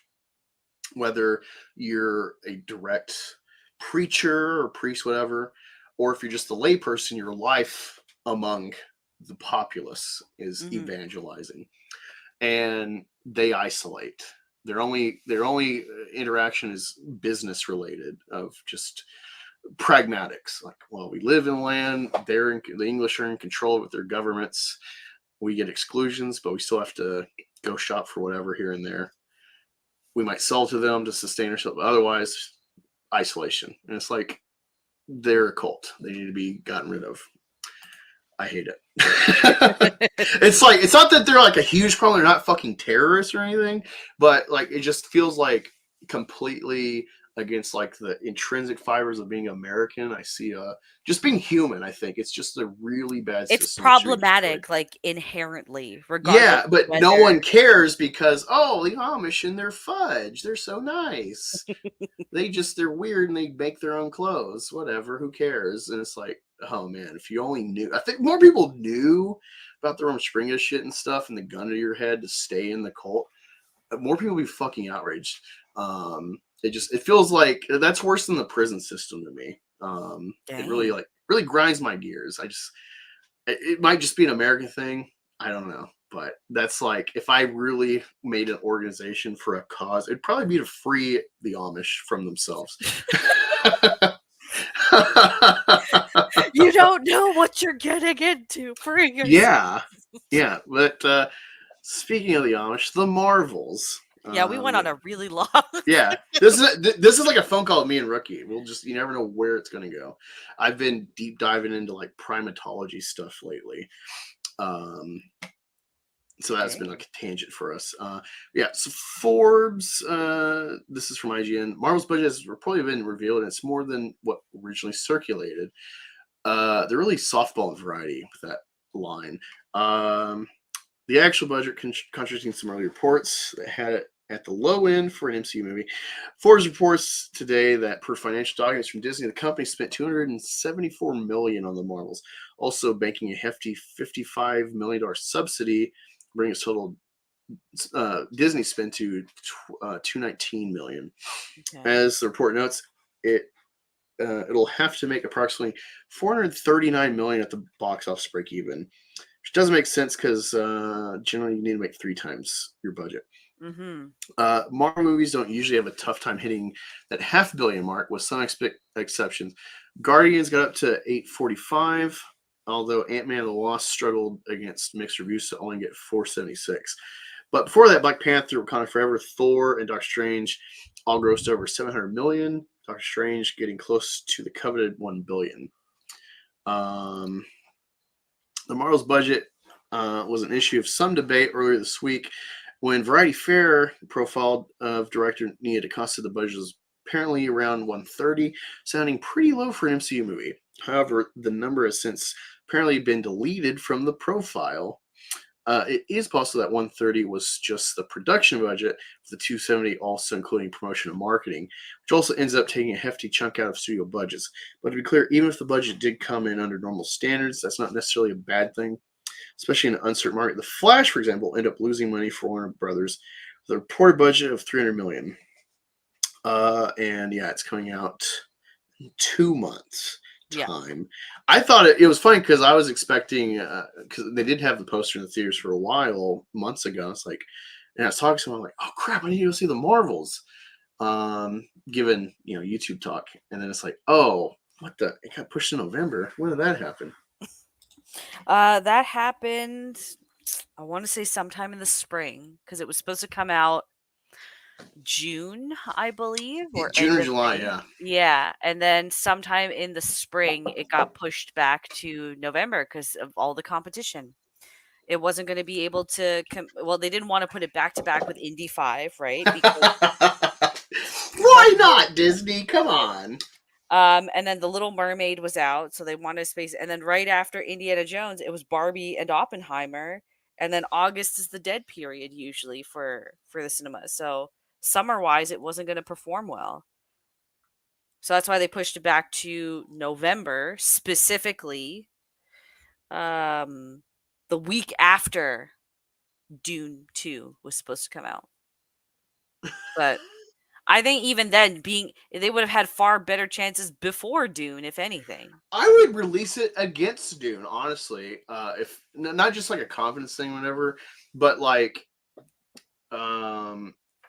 if like people are sci-fi nerds and they like Marvel and the Dune saga, they'll just go see both. You'll get like one boost with some fandom, it'll just be back and forth. They'll see them the same weekend. So I don't know why there's like this being a scare competition, but also they know the audience, the general audience is like, it's just very different taste movie to movie. So there's no problem with them competing because they're not really, I don't think, competing for the same audience. I mean, if we're looking at just the general audience, I think between those two movies, it's more which is a spectacle at the cinema, not so much what is our target audience. So right, I think it's like two different markets. I think people are going to fall for the jangly keys. Honestly, the Marvels looks kind of fun. It's just me being a long-term Menace guy watching Marvel. I have no interest. There's no build-up into these characters or the state of Marvel in general. It's like the actual long-term fandom. It's like you don't have a sell for this. And there's no real hype. Brie Larson's Oscar means nothing anymore, like it did when she first got on with Marvel.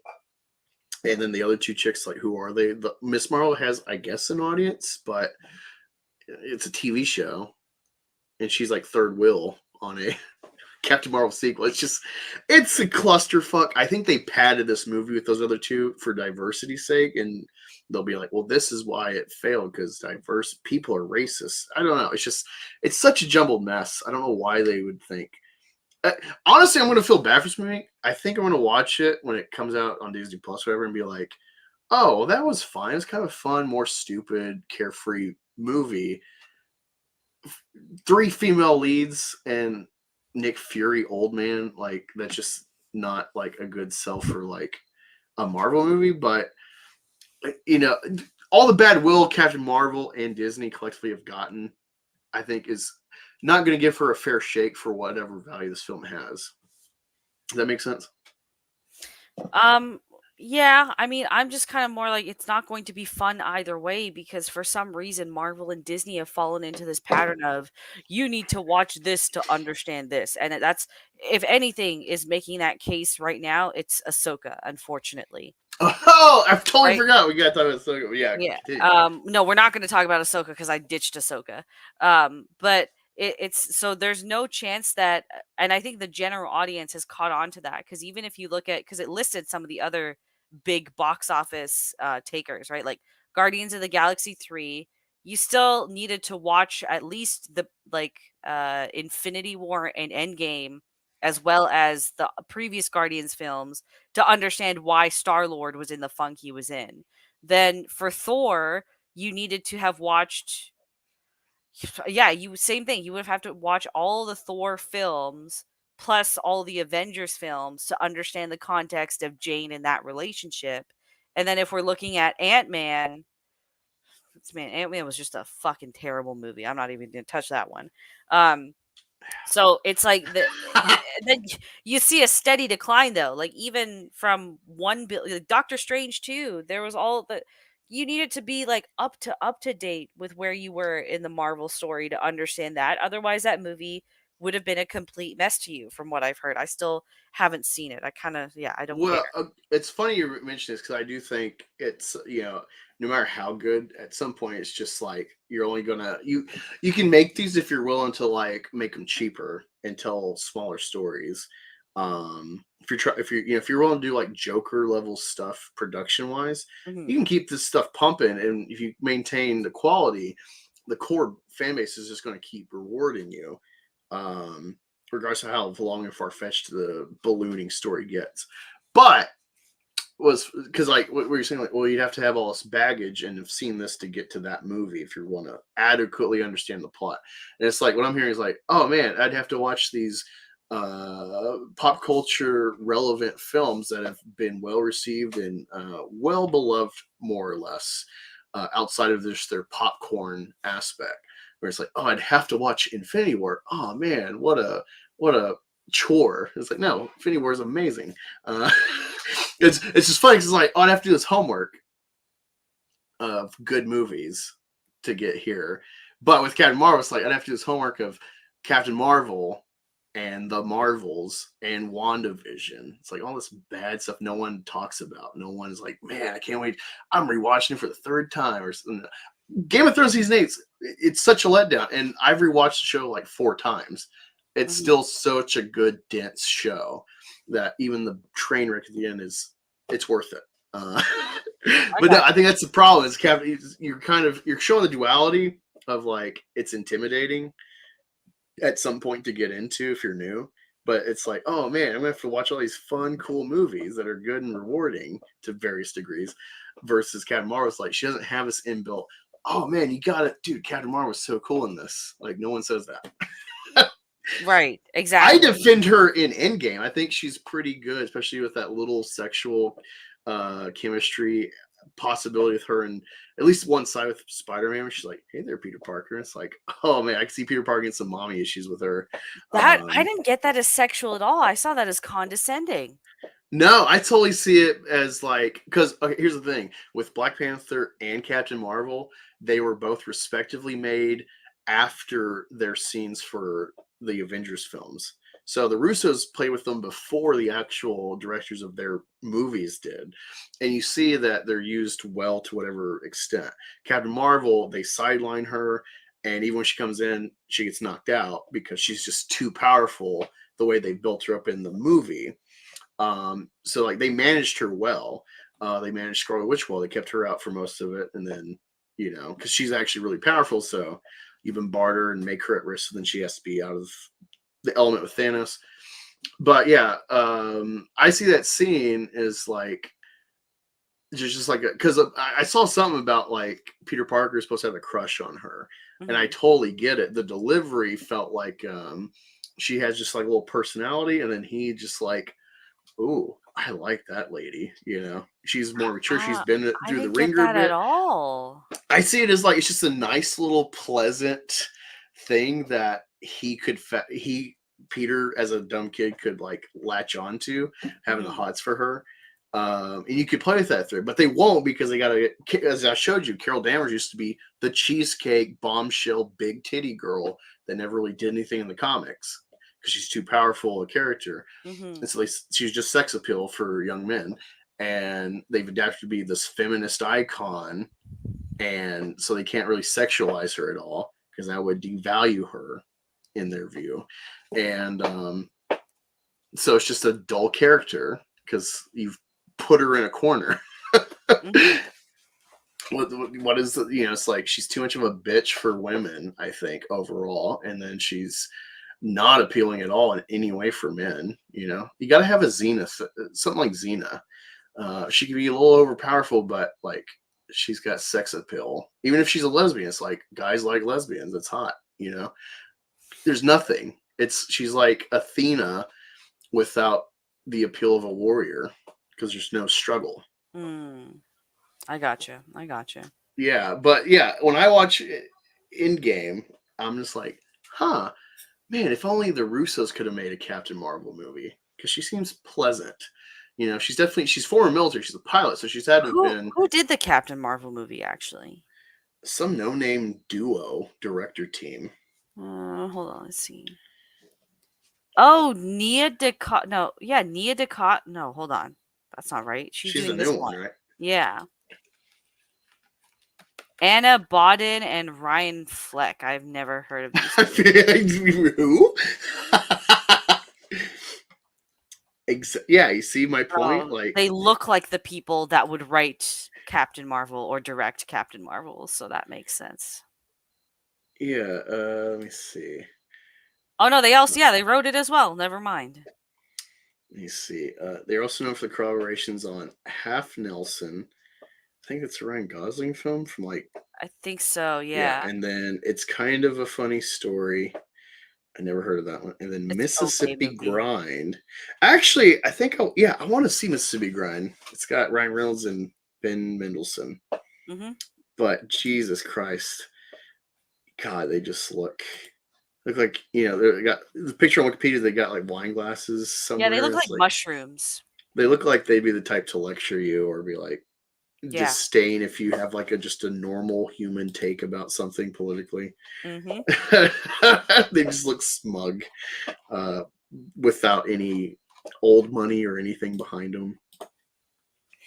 Well, why'd you quit? Why'd you quit Ahsoka? What are you a Star Wars person, or is Star Wars just a thing in a multitude of things for you? I don't care about Star Wars. I'm gonna be honest. Oh, it hurts me. Continue. It's not that okay, hold on. It's not that I hate it. It's nothing like that. It's just it's not. It's just a thing for you. That's fine. I get it. Yeah. That is like everything for me. It's a disappointing thing, not because of Disney or anything. I just think I've come to the point where I've realized I love Game of Thrones. I love dirty shit. I love like depressing dramas and stuff, and thrillers like The Mist. I don't know if you've seen The Mist. I have. Okay, yeah, the ending. I just showed It's great. I love it because right after he does this hard, arguable right thing of ending people's misery or impending doom, it gets revealed like you have murdered this whole truckload of people, good intentions, and you're alone with this and have to live with this unless at least till you go to the store and buy more bullets, and it's so depressing and dour. It's just it's so impactful. Because it doesn't take this like happy approach of like, well, he dies, but he did a nice thing for people. It's like, well, he did a nice thing intention wise, but actually it was complete folly, and he's gonna have to live with this. And it's like that's real. I like that. So Game of Thrones has that in so many aspects. Its whole thing is like Martin's like, well, I love Lord of the Rings, but being interested in history and stuff, and I read this and it's like Aragorn ruled for 200 years peacefully in the end, and it's like. Do you know how hard it is to like run people like just within America, and then think about a world where there's fucking wizards. There's been a dark entity,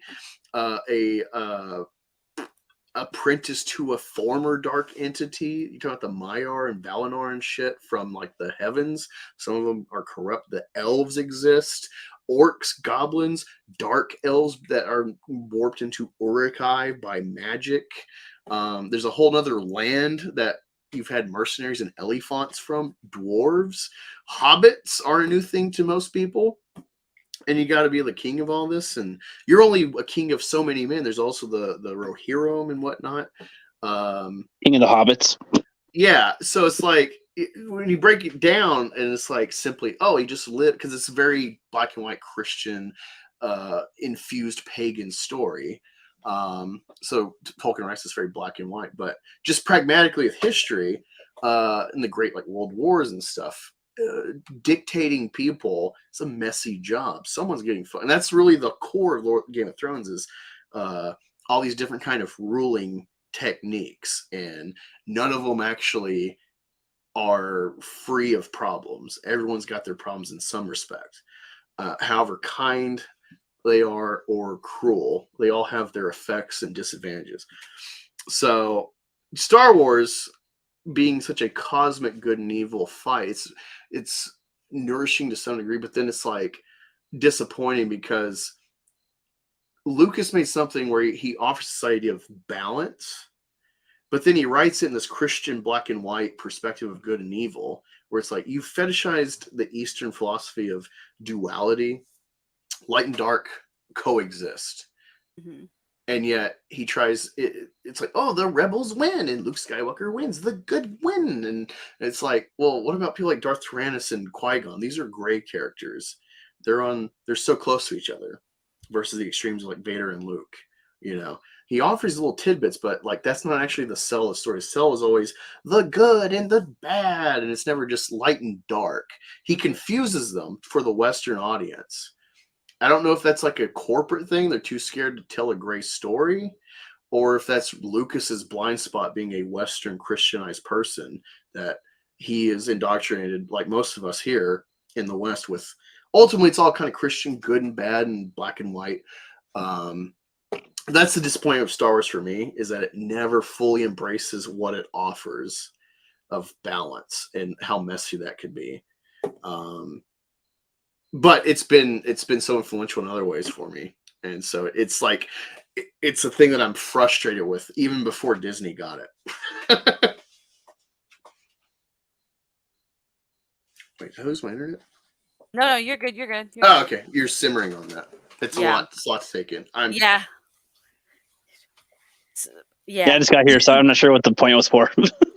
Well, I was asking her what her investment in Star Wars is, and so I was kind of quantifying for her like my tug of war with the value of Star Wars for me. Nice. But yeah, has no value of that for you. No, it's just that like I understand why Star Wars has the fandom it has. I've watched the first 6 movies, so I gave it a fair shot before I was like, this isn't for me. I just kind of like went into Ahsoka because I was like, oh, this is made for me because I'm ideally the target audience. So let's just check it out and see what's going on. And I was just so fucking bored, man. Like yeah, and I just finally was like, yeah, there's better uses of my time. So I gave up after episode 3. Oh, wow. Okay. Yeah. That was a good plan. Yeah. Well, yeah, pragmatically, just actual value so far, like, yeah, it's not good. It's a flat show. And me and Ricky watched the first episode of Batwoman. This is my classic reference comparing Ahsoka. Batwoman offers like 5 plot threads in the first episode. Where it's like, this is narrative overload for a normal audience. But at least it's got a lot of life. It's got a tone to it. Ahsoka's doing that, but it's so flat. And also it has the baggage of this character has like 11 years of story in cartoons to tell. And so it's like, you're talking about like the what do you call it? The Marvels and stuff, the Marvel films where you got like baggage of homework to get to a newer movie. It's like, think about like, hey, this character actually has 11 seasons of story that matter. And they're actually, this is pertinent to her character in this story. You're not just kind of starting fresh with her. And that's like probably the biggest problem for me. Of like, what is this show? Because like even a lot of Star Wars people haven't watched those shows, or they haven't really permeated their knowledge base if they are into it.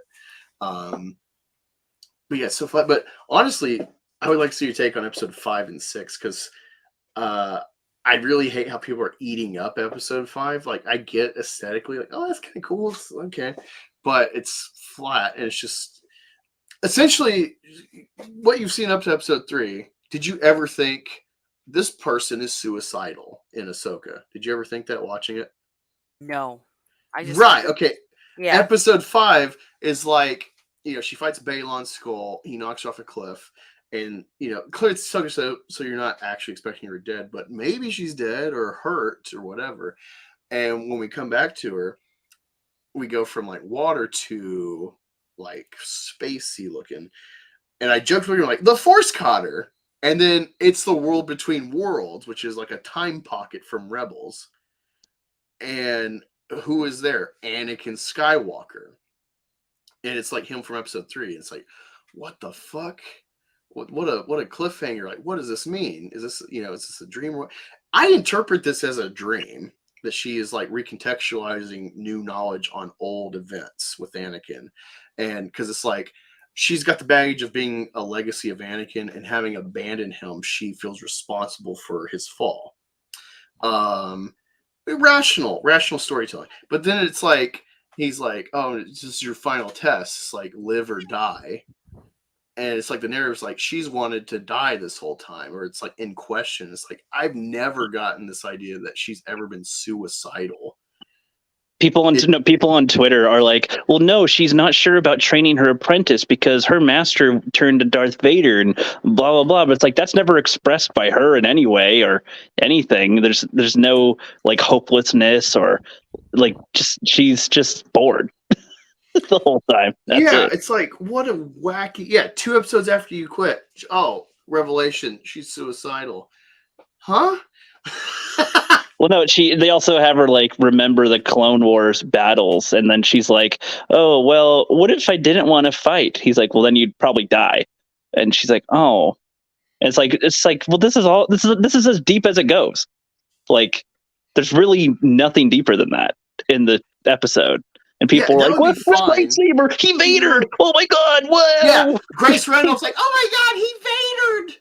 And it's like it's Morbin time. Yeah, she made it it's so fucking look, clones are on screen. Look, Rex, that character. Oh, he said one line. Wow.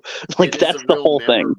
And that's what's frustrating too, is like, regardless if you like it or not, I think you probably understand, seeing the first 6 films, there is a real divide ever since the prequels came out of like, if that's Star Wars or not to people. For me, that is almost all the merch I own is all prequel related. That is my Star Wars. It's when I came into Star Wars as a child. And I think the story would not be endearing and interesting to me and expansive if not for the prequels and how it literally expands the worlds and has deeper ideas than the character-driven story of the original trilogy. So I love this stuff because it's got depth, but it's always been something that's been arguably reviled by half the fan base. And now it was like, oh my god, yeah, the prequel to Clone Rex. And I'm like, you are the people that hated this shit and made Lucas hate his own fucking baby in Star Wars so much he sold it to the white slavers. And now everyone's like, yay, Clone Wars. And I'm like, you are fucking fake. You're not a real, like, where did this come from? It's so frustrating for me. I've always been here. I've always loved the prequels. I've never been like, oh, boo-hoo, woe's me, bad start. Always been here for it. And now it's cool. And it's not even like deep introspective ideas played on with it. That's what's frustrating.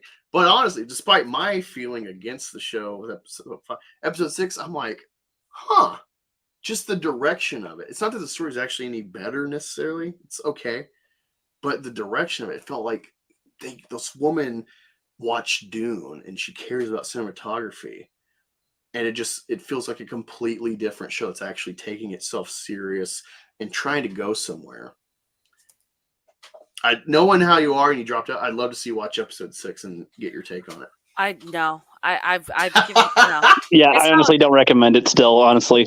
Fuck you, rookie. Fuck you. It's just, I didn't enjoy, I spent 2.5 hours watching those first 3 episodes, and it genuinely felt like time I wish I had back.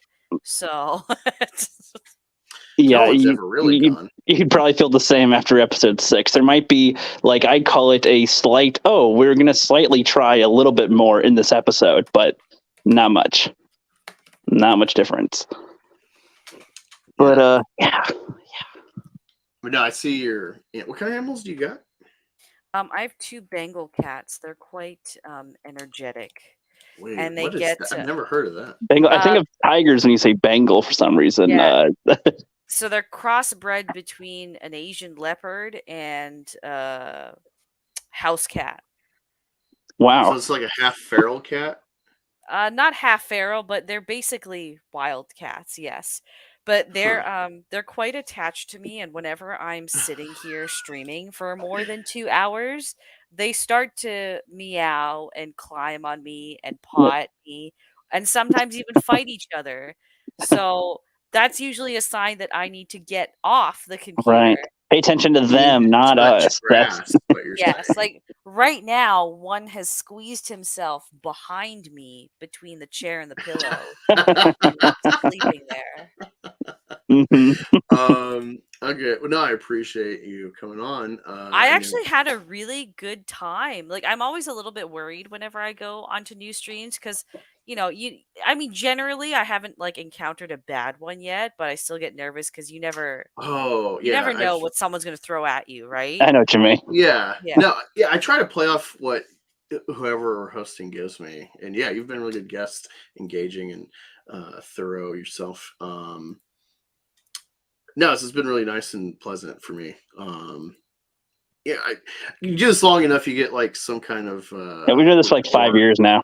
Yeah, you get like a sense to some degree if you can like maintain with someone, or if you're like, okay, we're gonna find. There's some people that are like, hey, we throw them a bunch of things and they give us like so little to respond with, and we're like, oh, okay, dang it. When we started, there's been some guests where like, dude, watch this guy's video. We're so excited to have him on, and then it's like he's done videos about fucking Finn. He's supposed to be a Jedi. You fucking fuck you, Disney, whatever, and he's so passionate, and then it's like, oh, it's like I have an interesting question to play off of your content and your perspective.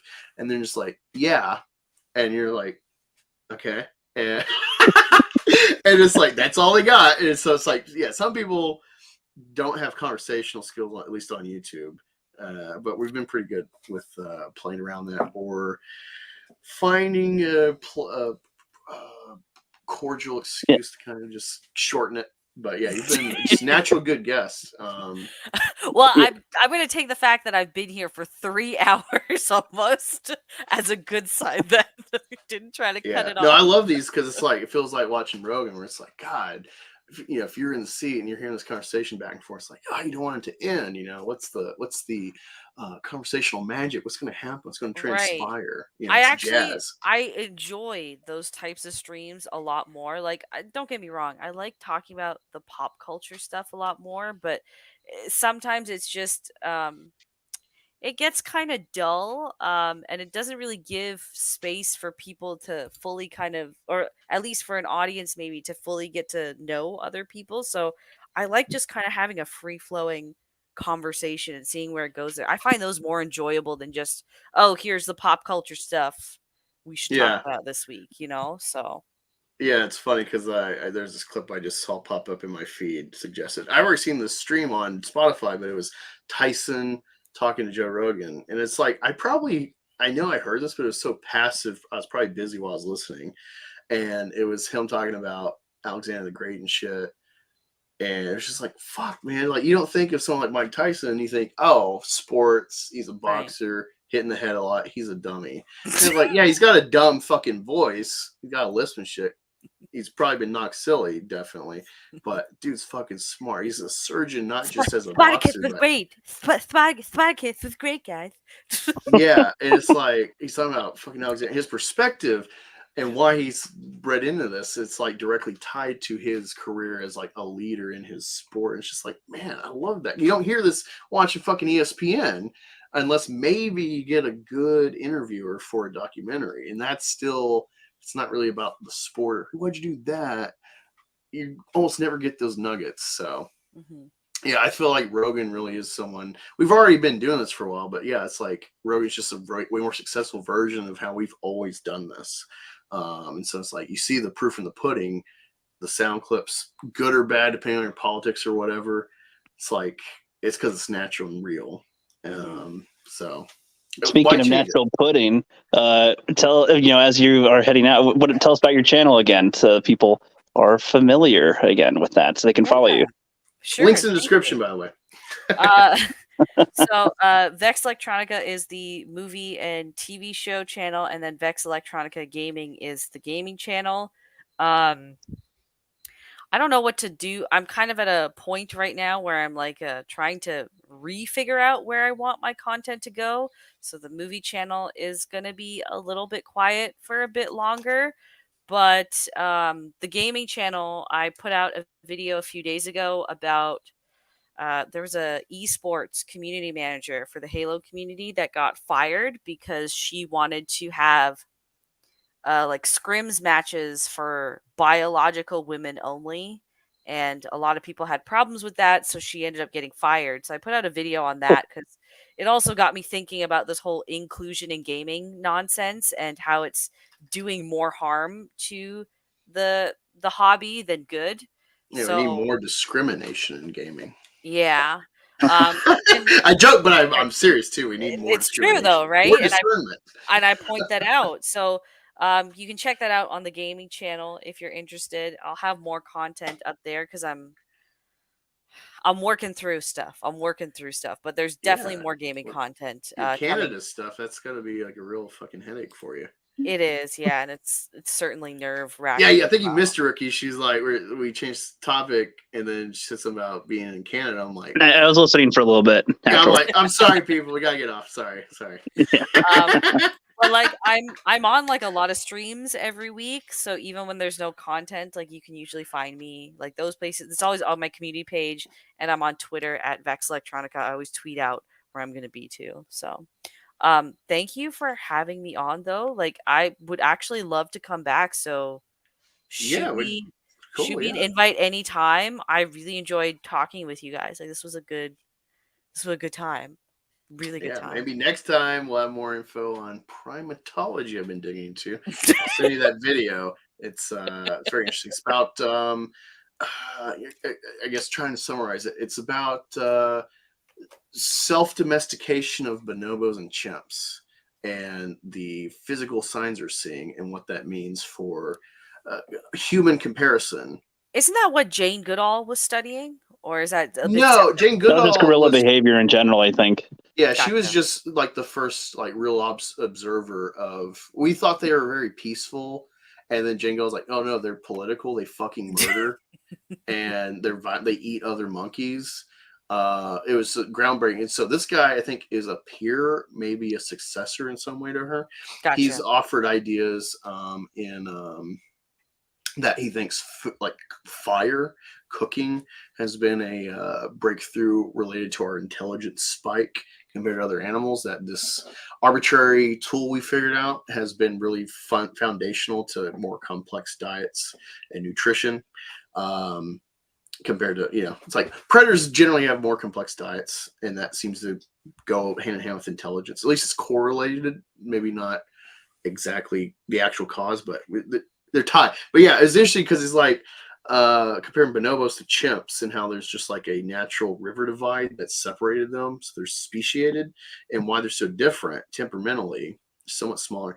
And then he kind of ties that with wolves and foxes versus the domesticated versions and the arbitrary phenotypical things you'll see, but also temperament stuff when you're domesticating.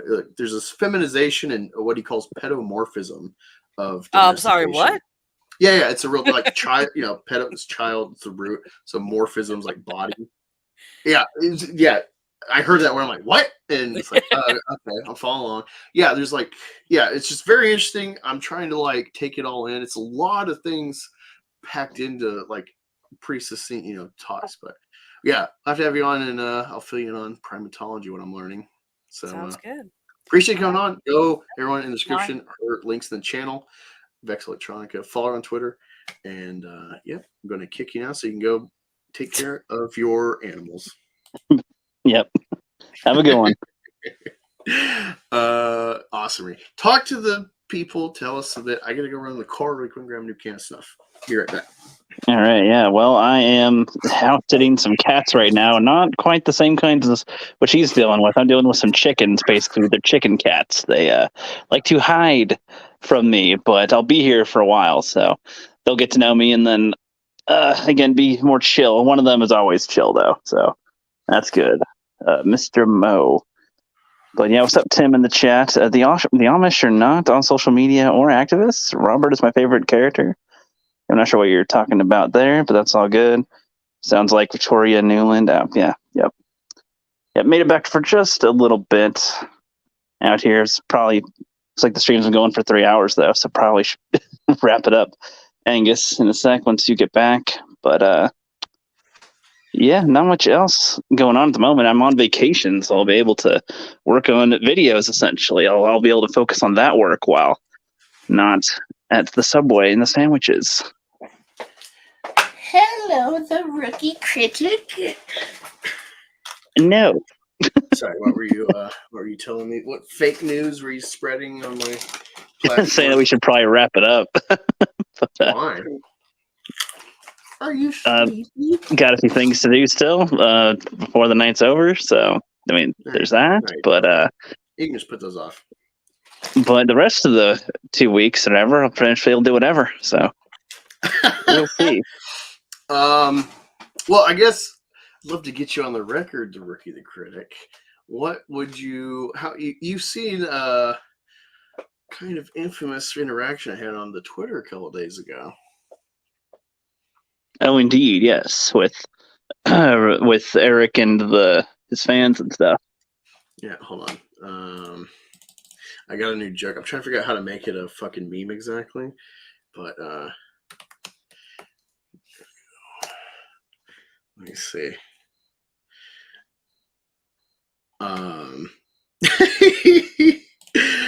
Let's share this. Share. Here we go. Yeah, I had a little interaction with Mr. Eric D. Taking a Django reference, I see. Yeah, Eric D. July. The D is silent.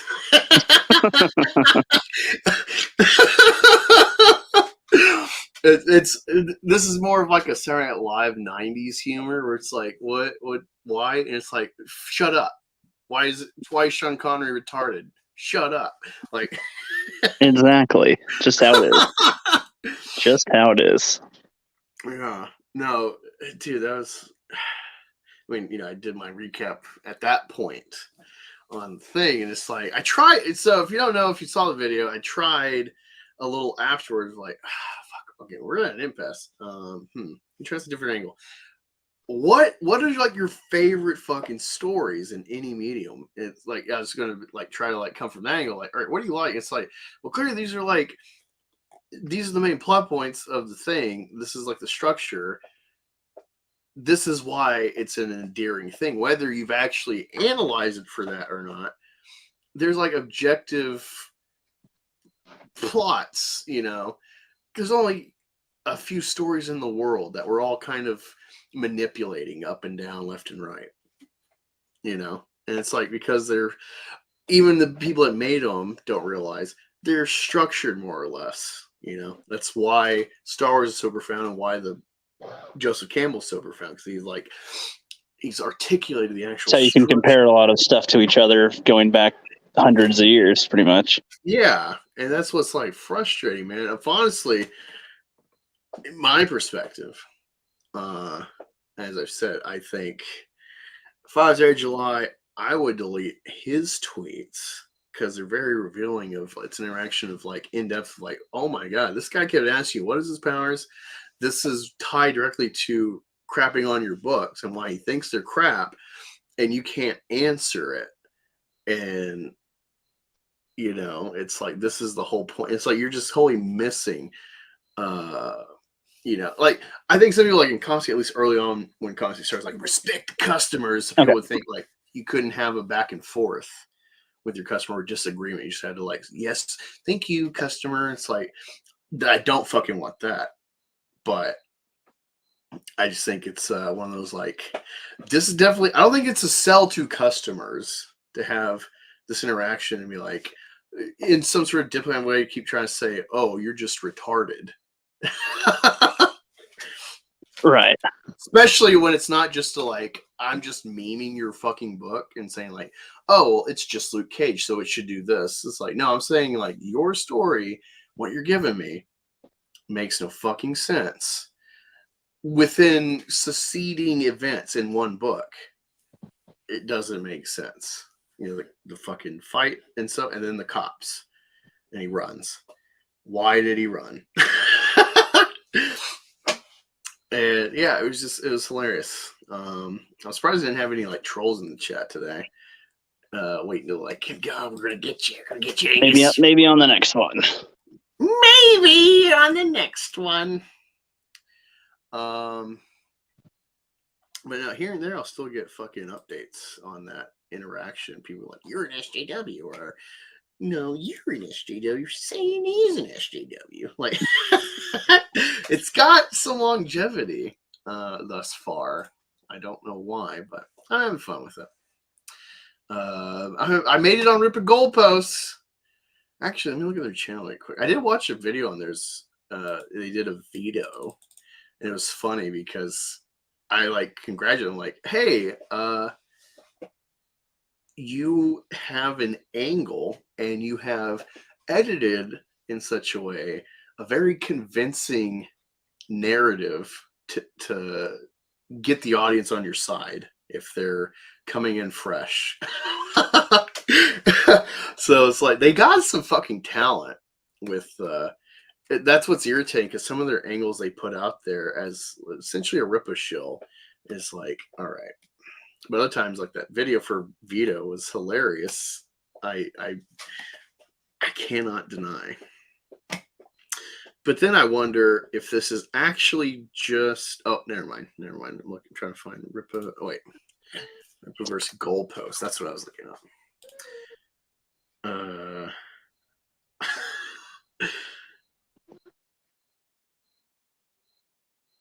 Ripa versus lawsuit. I'm gonna have to dig more into their things, because they did like a video like EVS has been suspended. You know, they're defending him, which is like good, but then they seem to not care when people get suspended that they don't like, and so it's like, you're not really concerned about mass reporting. You all right there, Ricky? Well, yeah, I said I gotta go. Oh, well, I didn't know like how pertinent it was. Yeah. Right, So well, yeah. Fuck all y'all. See you next week.